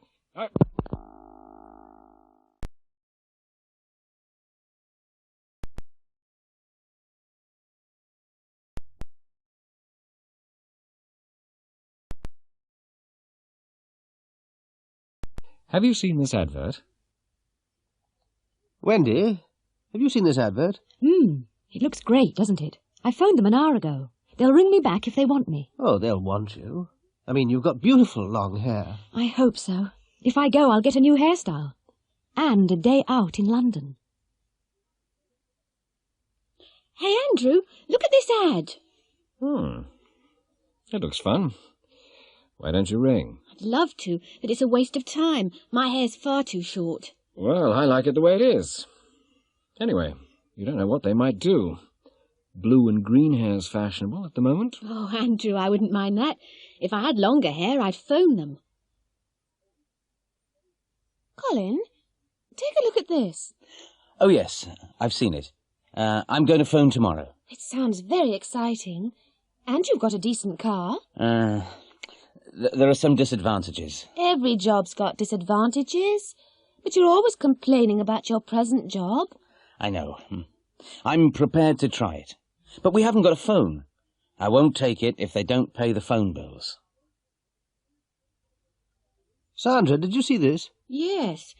You aren't interested, are you? What, me? I wasn't born yesterday. There are far too many things wrong with it. What do you mean? I wouldn't take a job like that. You wouldn't have any security. You wouldn't earn anything if you didn't work all day, every day. And I wouldn't take a sales job if they didn't provide a car. Yes. Look at the address. It's a hotel room. Certainly wouldn't work for a company if they didn't even have an office.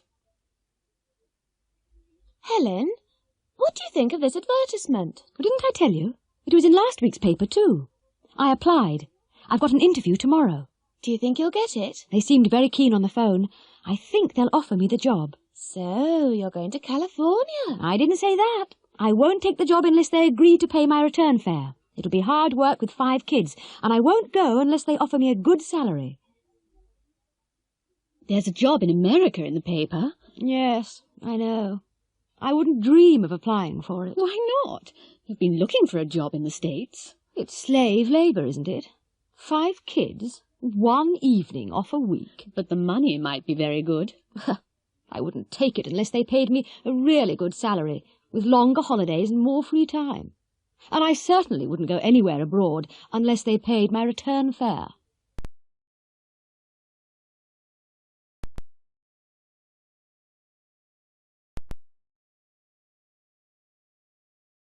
Energy crisis.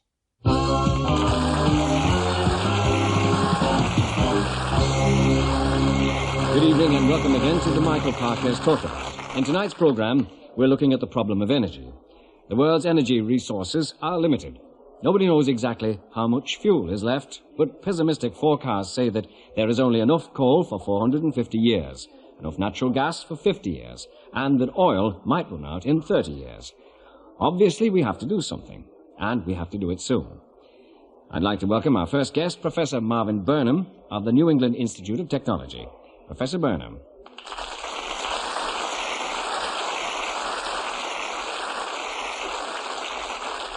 Well, we are in an energy crisis, and we will have to do something quickly. Fossil fuels, coal, oil, and gas are rapidly running out. The tragedy is that fossil fuels are far too valuable to waste on the production of electricity. Just think of all the things you can make from oil. If we don't start conserving these things now, it will be too late. And nuclear power is the only real alternative. We are getting some electricity from nuclear power stations already. If we invest in further research now, we'll be ready to face the future. There's been a lot of protest lately against nuclear power. Some people will protest at anything. But nuclear power stations are not as dangerous as some people say. It's far more dangerous to work down a coal mine or on a North Sea oil rig. Safety regulations in power stations are very strict. If we spent money on research now, we could develop stations which create their own fuel and burn their own waste. In many parts of the world where there are no fossil fuels, nuclear power is the only alternative. If you accept that we need electricity, then we will need nuclear energy. Just imagine what the world would be like if we didn't have electricity. No heating, no lighting, no transport, no radio or TV. Just think about the ways you use electricity every day. Surely we don't want to go back to the Stone Age. That's what will happen if we turn our backs on nuclear research.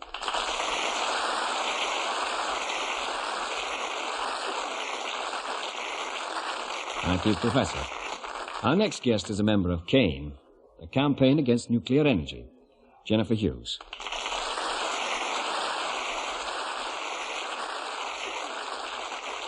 Right. I must disagree totally with Professor Burnham. Let's look at the facts. First, there is no perfect machine. I mean, why do aeroplanes crash? Machines fail. People make mistakes. What would happen if there were a serious nuclear accident? And an accident must be inevitable, sooner or later. Huge areas would be evacuated, and they could remain contaminated with radioactivity for years. If it happened in your area, you wouldn't get a penny in compensation. No insurance company covers nuclear risks. There are accidents. If the nuclear industry didn't keep them quiet, there would be a public outcry. Radioactivity causes cancer and may affect future generations. Next, nuclear waste. There is no technology for absolutely safe disposal. Some of this waste will remain active for thousands of years. Is that what you want to leave to your children? And their children's children? A reactor only lasts about 25 years. By the year 2000, we'll have retired 26 reactors in the UK. Next, terrorism. Terrorists could hold a nation to ransom if they captured a reactor. In the USA, the Savannah River plant, and Professor Burnham knows this very well, lost, yes, lost, enough plutonium between 1955 and 1978 to make 18 atom bombs. Where is it? Who's got it?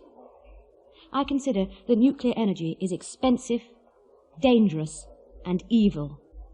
And, most of all, absolutely unnecessary. But Dr. Woodstock will be saying more about that.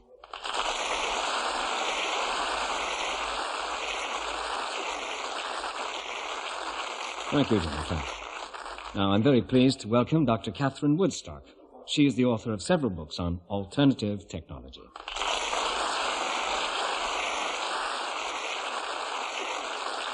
Hello. I'd like to begin by agreeing with Jennifer. We can develop alternative sources of power, and unless we try, we'll never succeed. Instead of burning fossil fuels, we should be concentrating on more economic uses of electricity, because electricity can be produced from any source of energy. If we didn't waste so much energy, our resources would last longer. You can save more energy by conservation than you can produce for the same money. Unless we do research on solar energy wind power, wave power, tidal power, hydroelectric schemes, etc., our fossil fuels will run out and will all freeze or starve to death. Other countries are spending much more than us on research, and don't forget that energy from the sun, the waves, and the wind lasts forever. We really won't survive unless we start working on cleaner, safer sources of energy.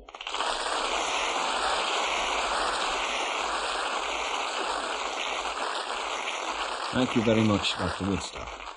Our final speaker, before we open the discussion to the studio audience, is Charles Wicks, MP, the Minister for Energy.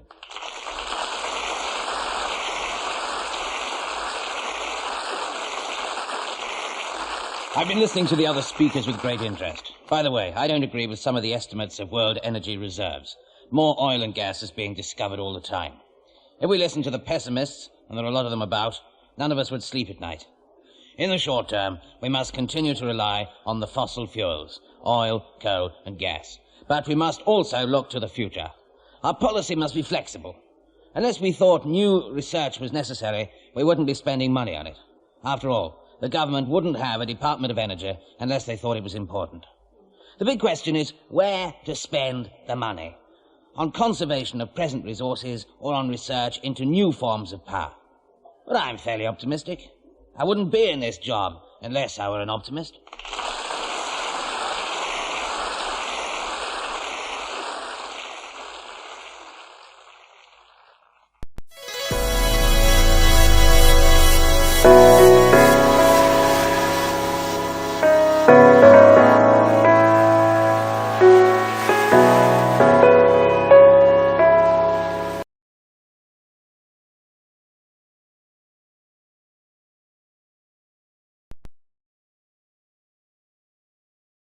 What would you have done? Last week we invited readers to write and tell us about things that had happened to them, or things that they had heard about. We wanted stories where people just didn't know what to do next. Here are the stories that interested us most. I was in a small country pub. I just sat down with a pint of beer. Suddenly this huge man, he looked like a boxer, came over, picked up my beer, drank it, banged the glass down on the table, stared straight at me, and then walked away without saying anything. I suppose I should have said something, but I was scared stiff. I didn't know what to do. What would you have done? Mr. A. Watney, Hull. I was on a touring holiday of France. It was a very hot day, and I stopped at a small deserted beach. I hadn't got my swimming costume with me, but it was early in the morning, and there were no people or houses in sight. So I took off all my clothes and swam out to sea. I'm a very strong swimmer. I lay on my back, closed my eyes, and relaxed in the water. When I looked back at the beach, a coach had arrived, and there were 30 or 40 people sitting on the sand having a picnic. What would you have done? Mr. T. Horniman, Ipswich. I was told a lovely story about the Bishop of Fleetwood. He'd gone to New York for a church conference. Anyway, when he stepped off the plane, there were a lot of journalists and cameramen. The first question one of the journalists asked was, "Do you intend to visit any nightclubs in New York?" Well, the bishop was 85 years old. "Are there any nightclubs in New York?" he asked innocently. The next morning, the headline in one of the New York papers was, "Bishop's first question on arrival in New York, are there any nightclubs?" How would you have felt? Reverend Simon Fisher, Exeter. My story isn't at all funny. It was a very frightening experience. You see, one night I woke up suddenly. I heard the tinkle of broken glass from downstairs, and I thought I heard the window opening and the sound of 2 voices. My wife had woken up too. She told me to do something. A couple of days before, there'd been a report about a burglary in the local paper. The burglars had been interrupted, and they'd beaten up the householder. They'd nearly killed him. I was trembling with fear. I just didn't know what to do. In the end, I didn't go down, and they stole the silver tea service I'd inherited from my mother. Was I right? What would you have done? Mr. D. Boswell, Edinburgh. I had parked my car in a multi-storey car park and I was taking a short cut through the side door of the restaurant in a large store. Halfway across the restaurant, I spotted my father eating pie, chips and peas. He often eats there. I crept up behind him, put my hand over his shoulder, took a chip off the plate, dipped it in the tomato sauce and ate it. Then I realized that the man was not my father. I was so embarrassed. I couldn't say a word. What would you have done? Miss H.P. Branston, Cardiff. I just parked my car in the street near the football stadium in Liverpool. It was 10 minutes before the start of the match, and I was in a hurry. 2 little boys came up to me and said, "Give us 50p, we look after your car while you're at the match." I told them to clear off, and one of them looked at me with big, round, innocent eyes and said, "Unless you give us the money, something might happen to your car while you're away. You know, scratch or a flat tyre, something like that." I was furious. What would you have done? Mr. J. Hill, Birkenhead. I couldn't believe a story I heard the other day. It seems that a couple had just bought a house in Manchester. They wanted to insulate the roof, so they climbed up into the loft. There, under the water tank, was £20,000 in cash. They handed over the money to the police. Would you have reported the find? What would you have done? Mrs. B. Leyland, Birmingham.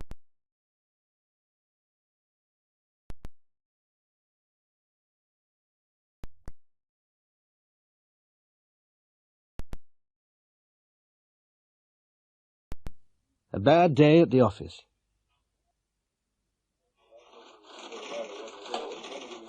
What was wrong with you this morning? Wrong with me? Sorry, Bob. I don't know what you mean. You walked straight past me. You didn't say a word. Really? Where? It was just outside the newsagents in the High Street. I'm terribly sorry, Bob. I just didn't see you. Come on, Debbie. You must have done. I was waving. No, honestly, I didn't see you. If I had seen you, I would have said hello.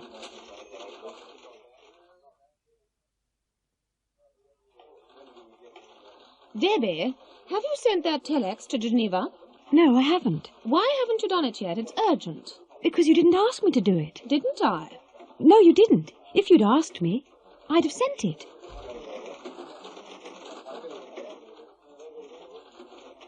Did you see a letter from Brazil on this desk? Yes, it's here. Oh, good. Where's the envelope? I threw it away. Why? It had some nice stamps on it. I wanted them for my son. He collects stamps. Oh, Gordon, if only I'd known. It doesn't matter. No, I'd have kept it if I'd known.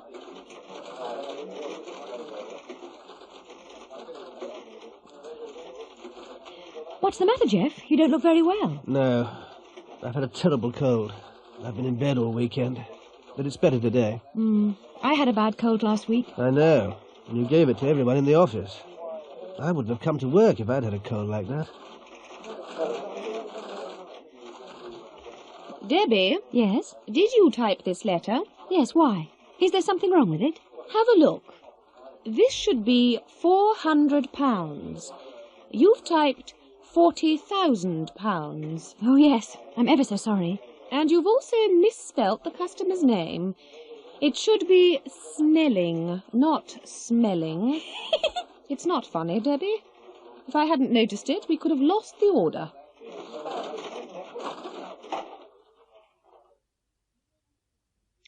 Hi, Debbie.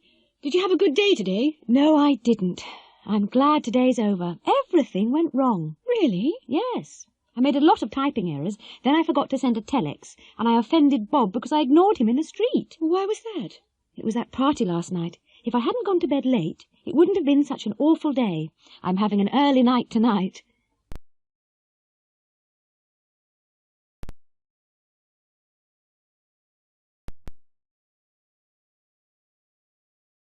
A Saturday afternoon.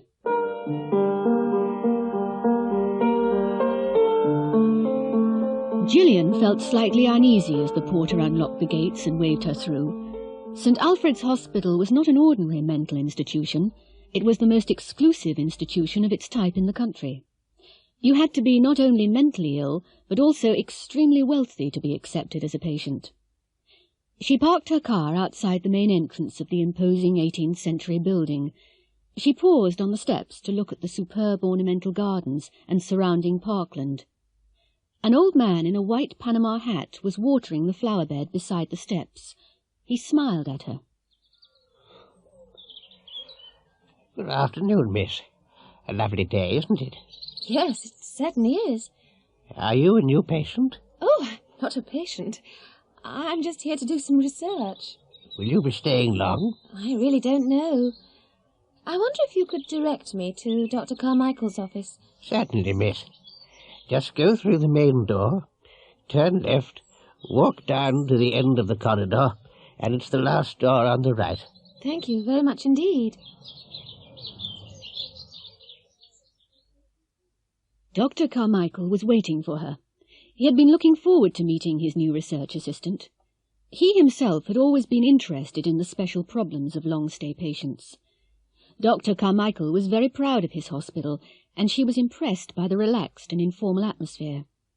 She spent the mornings interviewing patients and the afternoons writing up the results of her research in the gardens. Some of the patients were withdrawn and depressed. Some seemed almost normal. Only 1 or 2 had to be kept locked up. She found it hard to believe that all of them had been thought too dangerous to live in normal society. She often saw the old man in the Panama hat. He spent most of his time working in the gardens, but he always stopped to speak to her. She found out that his name was Morris Featherstone. He was a gentle and mild-mannered old fellow, with clear blue honest eyes, white hair and a pinkish complexion. He always looked pleased with life. She became particularly curious about him, but Dr. Carmichael had never asked her to interview him, and she wondered why. One night at dinner, she asked about Mr. Featherstone. Oh, yes, Morris. Nice old chap. He's been here longer than anybody. What's wrong with him? Nothing. His family put him here 35 years ago. They never come to visit him, but the bills are always paid on time. But what had he done? Oh, I'll show you his file. It seems that he burnt down his school when he was 17. His family tried to keep the incident quiet. Over the next few years, there were a number of mysterious fires in his neighborhood, but the family did nothing until he tried to set fire to the family mansion. He was in here the next day. Morris never protested. And that was 35 years ago? I'm afraid so.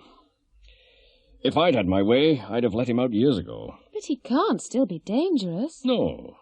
He's had plenty of opportunities. We even let him smoke. If he'd wanted to start a fire, he could have done it at any time. Gillian was shocked by the story. She became determined to do something about it. She wrote letters to Morris's family, but never received a reply. He had never been officially certified as insane, and legally he could leave at any time. Dr. Carmichael was easily persuaded to let her talk to Morris. Morris, have you ever thought about leaving this place? No, miss. I'm very happy here. This is my home. And anyway, I've got nowhere to go. But wouldn't you like to go into the village sometimes? To walk around? To buy your own tobacco? I've never thought about it, miss. I suppose it would be nice, but I wouldn't want to stay away for long. I've spent 20 years working on this garden. I know every flower and tree. What would happen to them if I went here?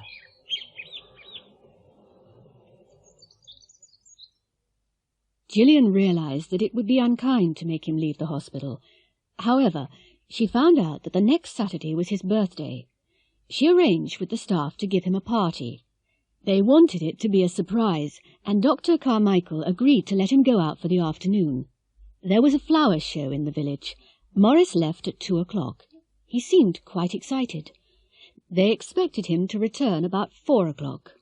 The cook had made a birthday cake, and the staff had decorated the lounge. Gillian was standing in the window when she saw him. He was early. He was walking up the drive towards the house, whistling cheerfully. Behind him, above the trees, several thick black columns of smoke were beginning to rise slowly into the clear blue sky.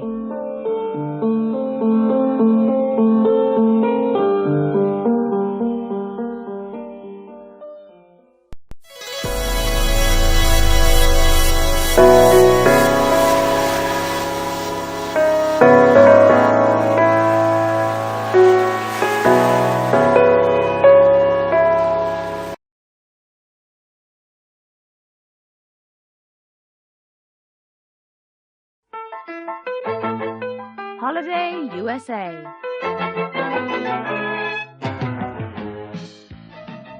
Can you see yourself riding a cable car in San Francisco, eating fresh crab and lobster at Fisherman's Wharf, winning a fortune in the casinos of Las Vegas, or walking with the stars along Hollywood Boulevard? Transatlantic Airways invite you to spend 2 unforgettable weeks in the cities of California and Nevada and enjoy the glitter and the glamour of the Golden West. Every city has its own character. San Francisco, with the Golden Gate Bridge, Chinatown, cable cars climbing up the steep hills, restaurants serving food from every country in the world. You'll be offered tours to see the scenery of Monterey and Carmel and the breathtaking views from the Pacific Coast Highway. Then you join the Raz Amateurs of Las Vegas, the gambling capital of the world, set in the Nevada desert. Las Vegas never sleeps, and the entertainment is the finest in the world. And from Las Vegas, there's an optional flight over the spectacular Grand Canyon. Finally, you arrive in Los Angeles, home of the movie industry. Sunset Strip, Beverly Hills, and Hollywood all wait to welcome you. You'll be able to choose any number of excursions, the wonderful world of Disneyland, Universal Film Studios, or even a shopping trip to Mexico. This exciting 3-center tour offers you a golden opportunity to experience the special atmosphere of the Golden West.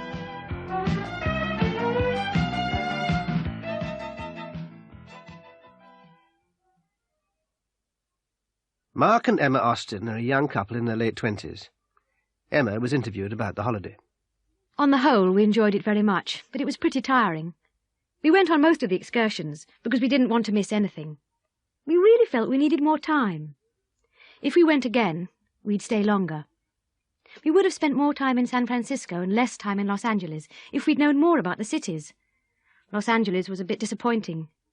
We went on a tour of Beverly Hills to see the houses of the stars. Unless you'd studied film history, you would never have heard of most of them. Generally speaking, the hotels, food and service were excellent. We found Americans particularly friendly. We probably took too much luggage. Clothes in the States were so cheap. It would have been a good idea to take empty suitcases. If we'd done that, the savings on clothes would almost have paid for the airfare. Jack and Vera Drake are a retired couple. Jack was asked about the holiday. We'd been looking forward to this trip for years, and it was the holiday of a lifetime. I think we liked Las Vegas most, but 2 nights were probably enough. If we'd stayed there much longer, we'd have lost all our money. We saw Tom Jones at the Desert Inn. I've never seen anything like that place. Disneyland is a must for anyone with children. If only we'd had our grandchildren with us, they would have loved it. We went on some of the excursions, and we could have gone on more, but you can't see everything, can you? I didn't think much of American beer, but Californian wine was a nice surprise. We wouldn't have chosen this tour unless it had been escorted. We're both in our 70s, and we couldn't have managed on our own. Everybody was so helpful to us.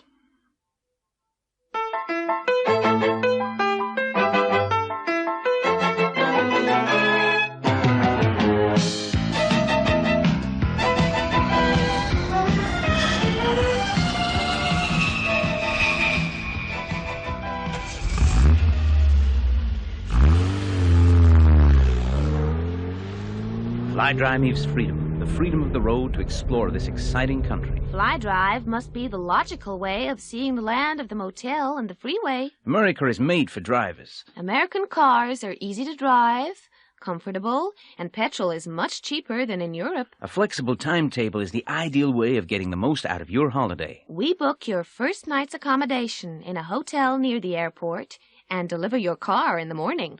Then you are as free as a bird. Go anywhere, stay anywhere. If you wish to prepay your accommodation before departure, we can supply accommodation vouchers for one of the large chain of motels. Boston is the ideal starting point to explore New England. To the southeast are the rocky cliffs and sandy beaches of beautiful Cape Cod, ideal for swimming, sailing, and fishing. To the north is New Hampshire with its green valleys, white steepled churches, and infinite variety of wild flowers. Drive up into Maine, a land of forests and mountains with a spectacular coastline. Drive west across New York State to Niagara Falls, or south through the beautiful rolling hills of Connecticut to a coastline of resort towns and fishing ports.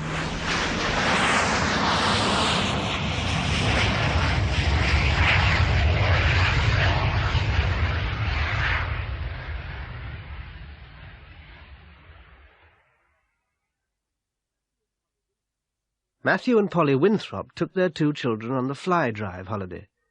Polly's talking about it. We'd never have gone fly drive unless we'd had the kids with us. Matthew is a bus driver, and it wasn't much of a holiday for him. But I think it's the only way to travel with young children. The distances were much greater than we had imagined. If we had another holiday in the States, we wouldn't try to drive so far. I think we'd cover the longer distances by plane, and then hire a different car in each place.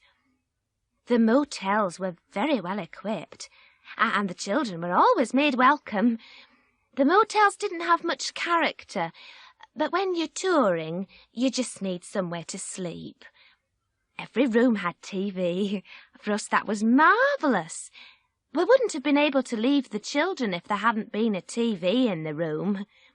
We would never have left them alone for too long, of course, but it was nice for us to go down to the bar for a drink. New England was absolutely fantastic, and would recommend it to anyone. Ian and Chris are in their early 20s. Chris spoke about their holiday. Oh, it was really great.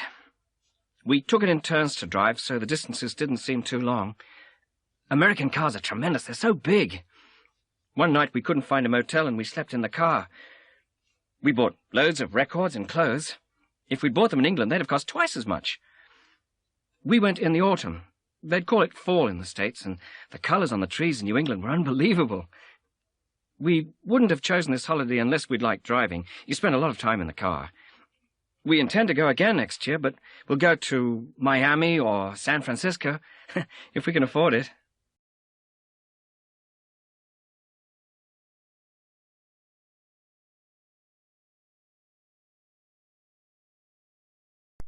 I wish... J.C. Mannering? Your call from New York's on line 1, sir. Paris has just come through on line 2, and I've got a call from Tokyo on line 4. Ask them to ring back tomorrow, Judy. Tell them I'm not here. It's far too late. I wish I wasn't here. I've had enough today. But, sir, they're urgent, all of them. Do you know something, Judy? I wish I was at home now, in front of the television, with a cup of cocoa.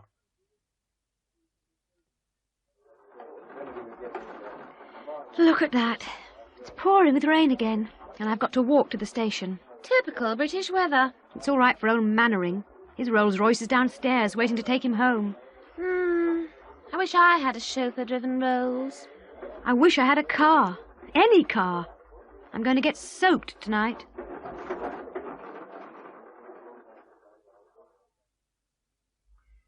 Oh, James, still here?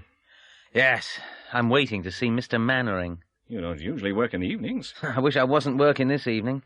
There's a good concert on. Oh, well, perhaps he'll call you soon. I hope he does. Haven't you finished yet? No, I wish I had. I can't go until I've completed this report. Can't you do it tomorrow? I wish I could, but Mannering wants it tonight.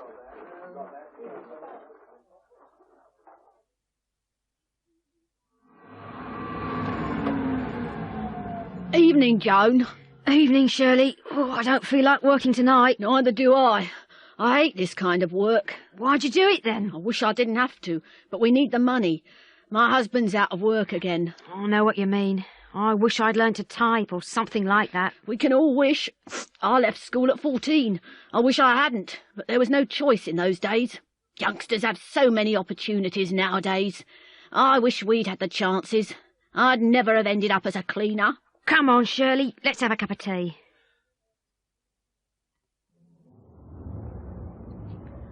Look at that, Sergeant. There are still lights on in the insurance company again. Yes. Looks nice and warm, doesn't it? I sometimes wish I worked there. Do you really? Sometimes. A nice office, a desk, secretaries everywhere. It can't be bad. And the boss's rolls outside. So you know what they say? The grass is always greener on the other side of the hill. I suppose you're right, Sarge. Hey, that rose is on a double yellow line. Oh, yes. Give him a parking ticket. He can afford it.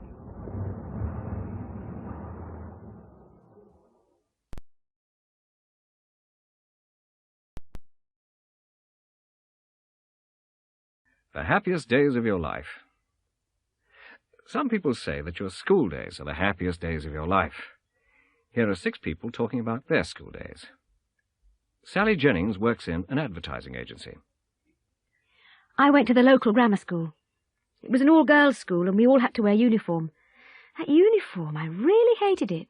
We had to wear white socks, white blouses, matching blue skirts and blazers, and one of those, you know, funny little hats. Ooh!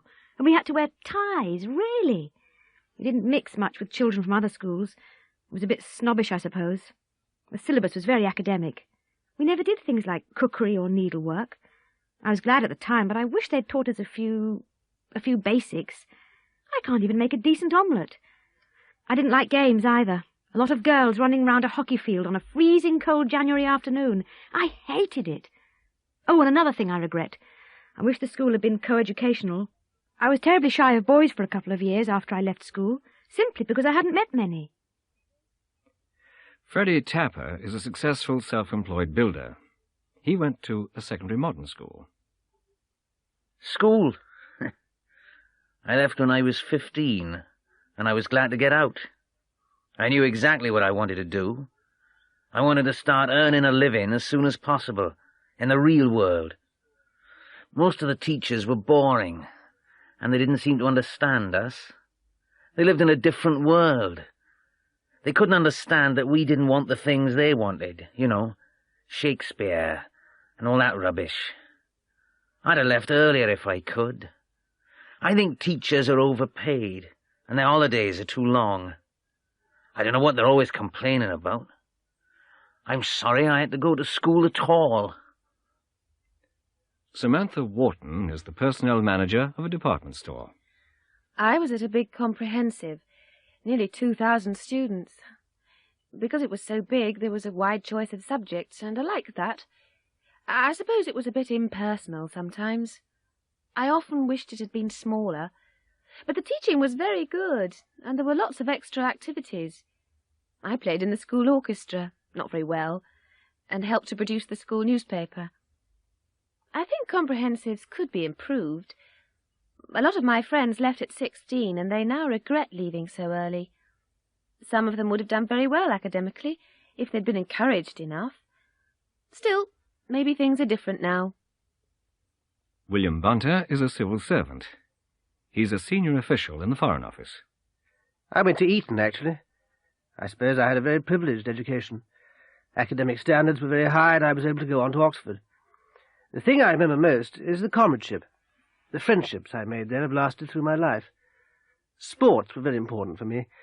I believe that team games teach people to work together, and we played every afternoon. There's been a lot of bad publicity about corporal punishment in schools. I was often beaten, but it didn't do me any harm.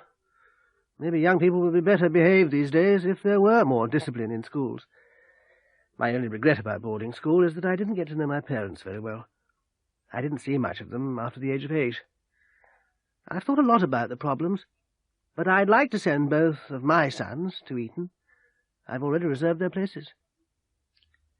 Joyce Brown is a housewife. I was brought up in the country, and I went to the little village school. We were all together, boys and girls of all ages. It was like one big happy family. It was difficult for the teacher, of course, different ages and abilities, but the older children helped the younger ones. I think it was a good preparation for life. I wish they'd never closed it. My children have to travel 4 miles by bus to the school in town. My school days were very happy. I never passed any exams, but I don't regret going to my little village school. Darren Andrews was at a comprehensive school. He's unemployed. I left last year when I was 18. I passed all my exams, but I still haven't been able to find a job. I wish I'd applied for university, but even with a degree, there's no guarantee of work nowadays. I wish I'd chosen different subjects. I specialized in English literature, history, and Latin. I enjoyed doing them, but you see, most of the jobs these days are on the technical side.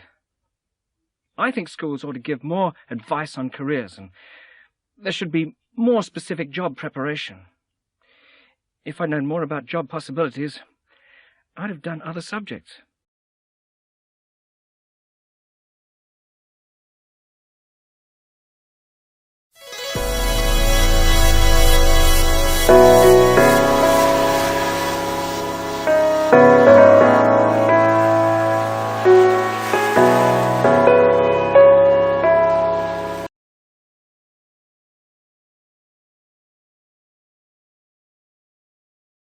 Miss Britain. This is the third and final stage of the Miss Britain competition. We've seen all the contestants in bathing costumes and in evening dresses, and the judges have selected our 6 finalists. The last stage is the interview, and in this stage, our contestants will be judged on charm, intelligence, and personality. Our 6 finalists are number 14, Miss Lancashire, number 13, Miss Dorset, Miss Norfolk, number 50, Miss Gwent, number 6, number 30, Miss Strathclyde, and Miss Warwickshire, number 40. Would the first contestant please come forward?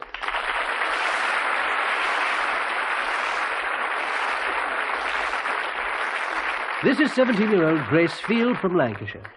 Just stand there, Grace. You're a shop assistant, aren't you? Yes, I am. What kind of shop is it? It's a clothes shop. We sell children's clothes. It's only a temporary job, actually. Now, first of all, what do you do in your spare time? Well, I like dressmaking. I make all my own clothes and cooking. I do a lot of cooking. That's a beautiful dress you're wearing. Did you make it? Yes, with a little help from my mother. Now, Grace, you said your job was a temporary one. What would you really like to do? Oh, to work with children, definitely. Uh-huh. Last question. If you could have one wish, what would it be? I've thought about that a lot. World peace. Thank you, Grace.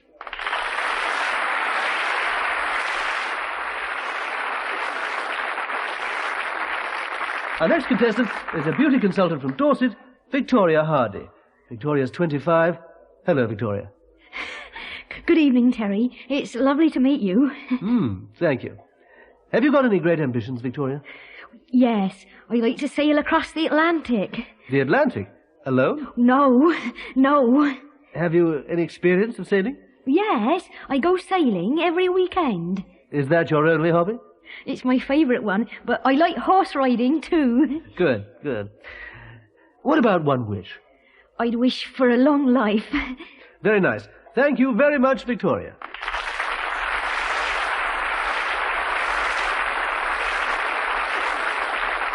The third finalist is Lynn King, a primary school teacher from Norfolk. You look too young to be a teacher, Lynn.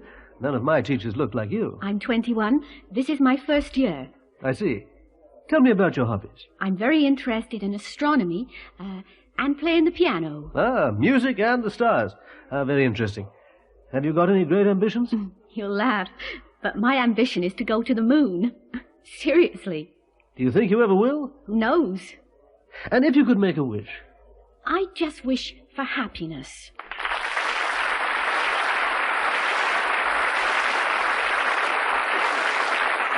Next we have Myfanwy Lloyd, a 19-year-old brunette from Gwent in Wales. What do you do, Myfanwy? No, Myfanwy. We pronounce it Myfanwy. I'm still at university. What are you studying? Drama. It's also my hobby. Any other hobbies, Myfanwy? Well, I'm a black belt in judo. Oh, dear. I'd better pronounce your name correctly, hadn't I? It's all right. What do you hope to do when you leave university? To be an actress. I'm sure you'll be successful. Would you like to make a wish? Yes. I'd wish for health. I think it's the most important thing in life.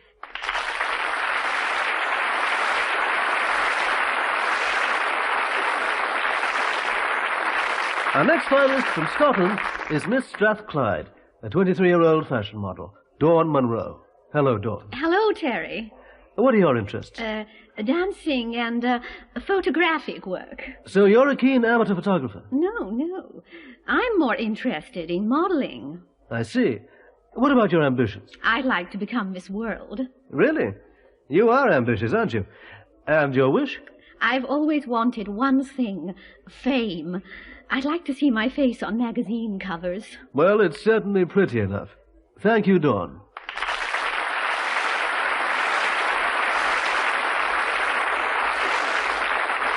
Finally, Kerry Talbot, Miss Warwickshire.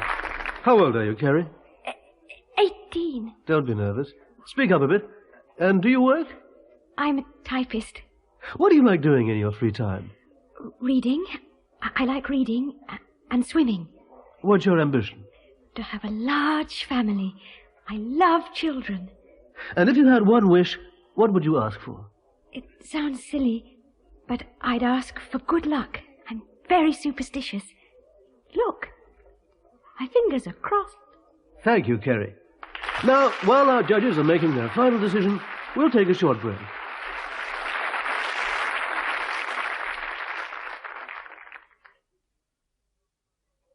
Now, here to announce the results of our contest is Mr. Derek Chorley, the chairman of EBC. Mr. Chorley.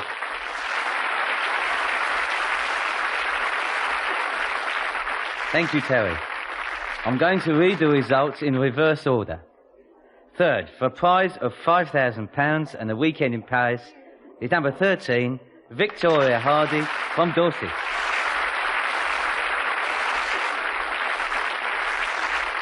Second, for the prize of £10,000 and a holiday in Spain, is number 6, Mavenry Lloyd. And now, Miss Britain, for the holiday in California and £20,000, yes, £20,000 is number 30, Dawn Munro from Strathclyde.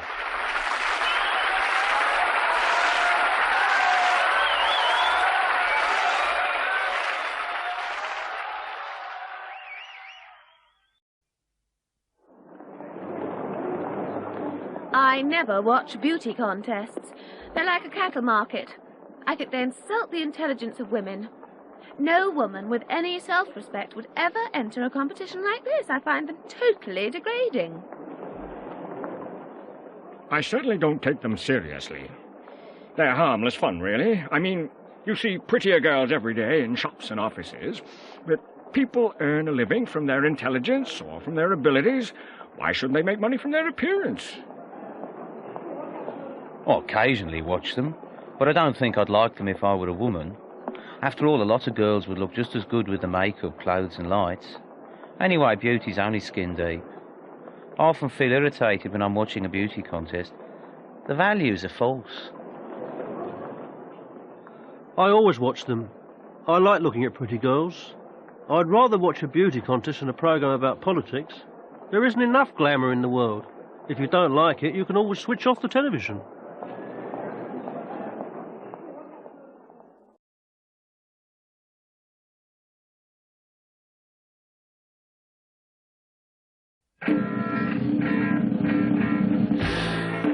Operation Impossible.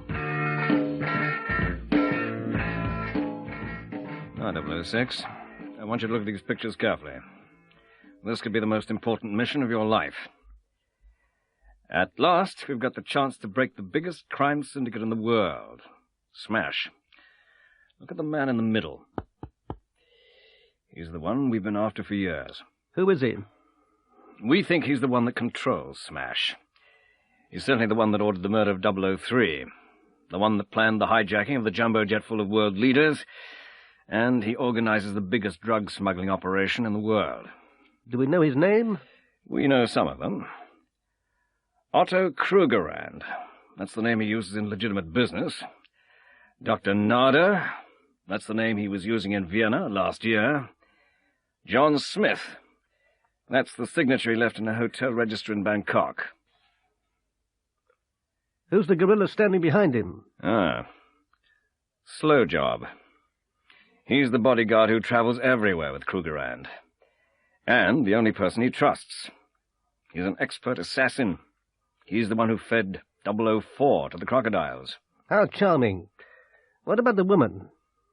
Don't you recognize her? No, I've never seen her before. You would have recognized her if she hadn't had plastic surgery and dyed her hair. Think back to Beirut. Not Heidi Schwartz. She's the one who arranged the pipeline explosion and then vanished into thin air. She's also Krugerrand's wife, and the only pilot he allows to fly his private plane. Who's the little guy wearing thick glasses? That's Professor Beratsky, the mad scientist who defected from Moldania. He's an expert on laser technology, and the first man who's been able to perfect a space laser weapon. Krugerrand is planning to build a private space rocket which could put a satellite into orbit. Do you understand the importance of this, 006? If they got a laser weapon into space, they could hold the world a ransom. That's something which must not happen, 006. Take a look at this picture, 006. It's an oil rig. It looks like it, doesn't it? It belongs to Krugerrand's oil company. It's a rig that's supposed to be drilling for oil in the Indian Ocean. Below it, there's a vast undersea complex. The superstructure looks odd. In fact, it conceals the launch pad they're going to use for the rocket. That must be a radar scanner there. Yes. It's the scanner they'll use to track the rocket, but they can also see anything that tries to get near the rig. It's going to be very difficult to get you in, 006. There's a helicopter pad. We think that would be too dangerous. Look at the helicopter closely. It carries air-to-air missiles which could destroy any aircraft approaching the rig. How are we going to do it, then? Go home and pack. We're flying you to Scotland tonight for 2 weeks of intensive mini-submarine training. That sounds fun. And 006, try not to be late for the plane this time.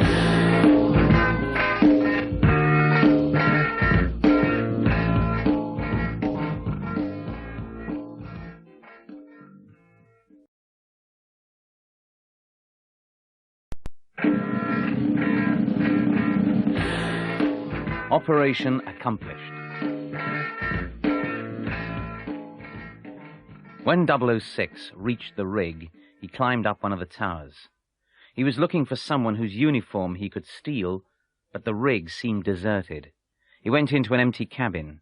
As he was looking for a change of clothes, the guard whose cabin he was searching came in.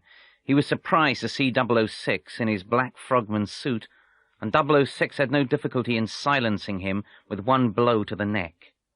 Fortunately, the guard was about the same size as 006, and the uniform fitted perfectly. There was a pass in the pocket. The pass operated the lift which went down to the undersea complex.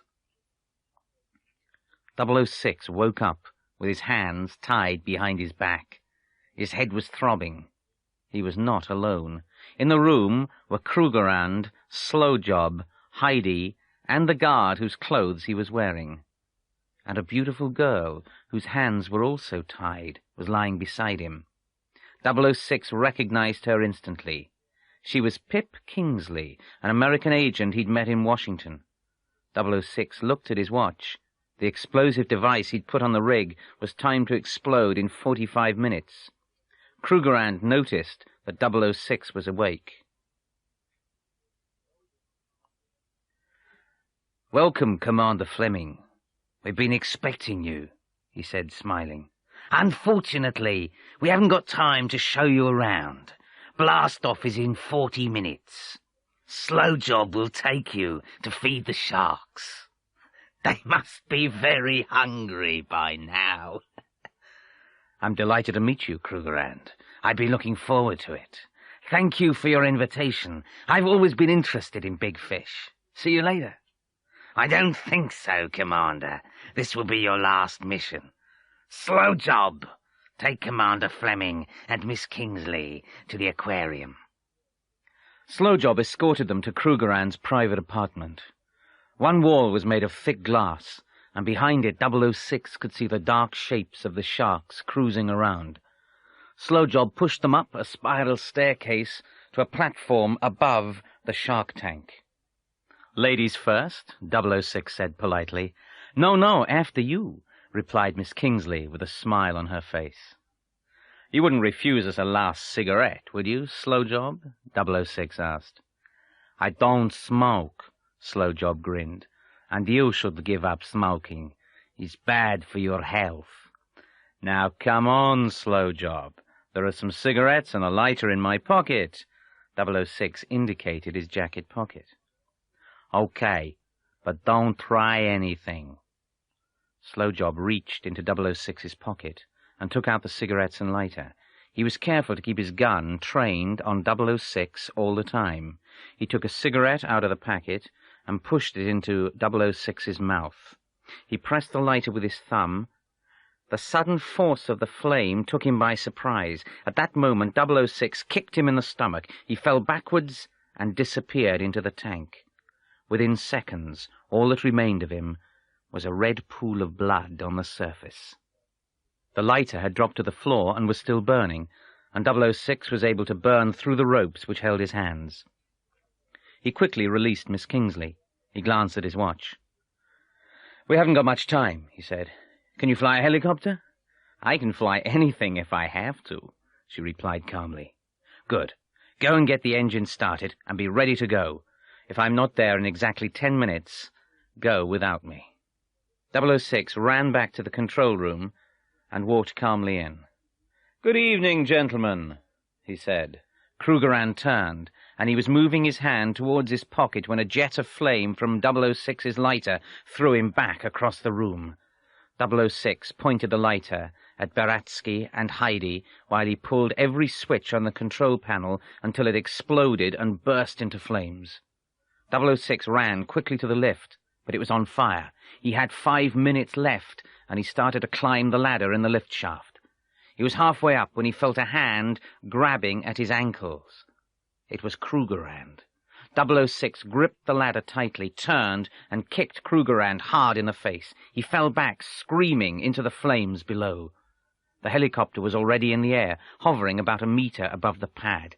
006 leapt onto a wheel, shouting, "Take it up! Take it up!" The helicopter soared into the sky. A few seconds later, there was a massive explosion as the rig went up. 006 managed to climb into the helicopter cabin. He sat back, reached into his pocket, and took out his cigarettes. He put one in his mouth. "Oh, blast," he said. "I seem to have forgotten my lighter. You haven't got a light, have you?"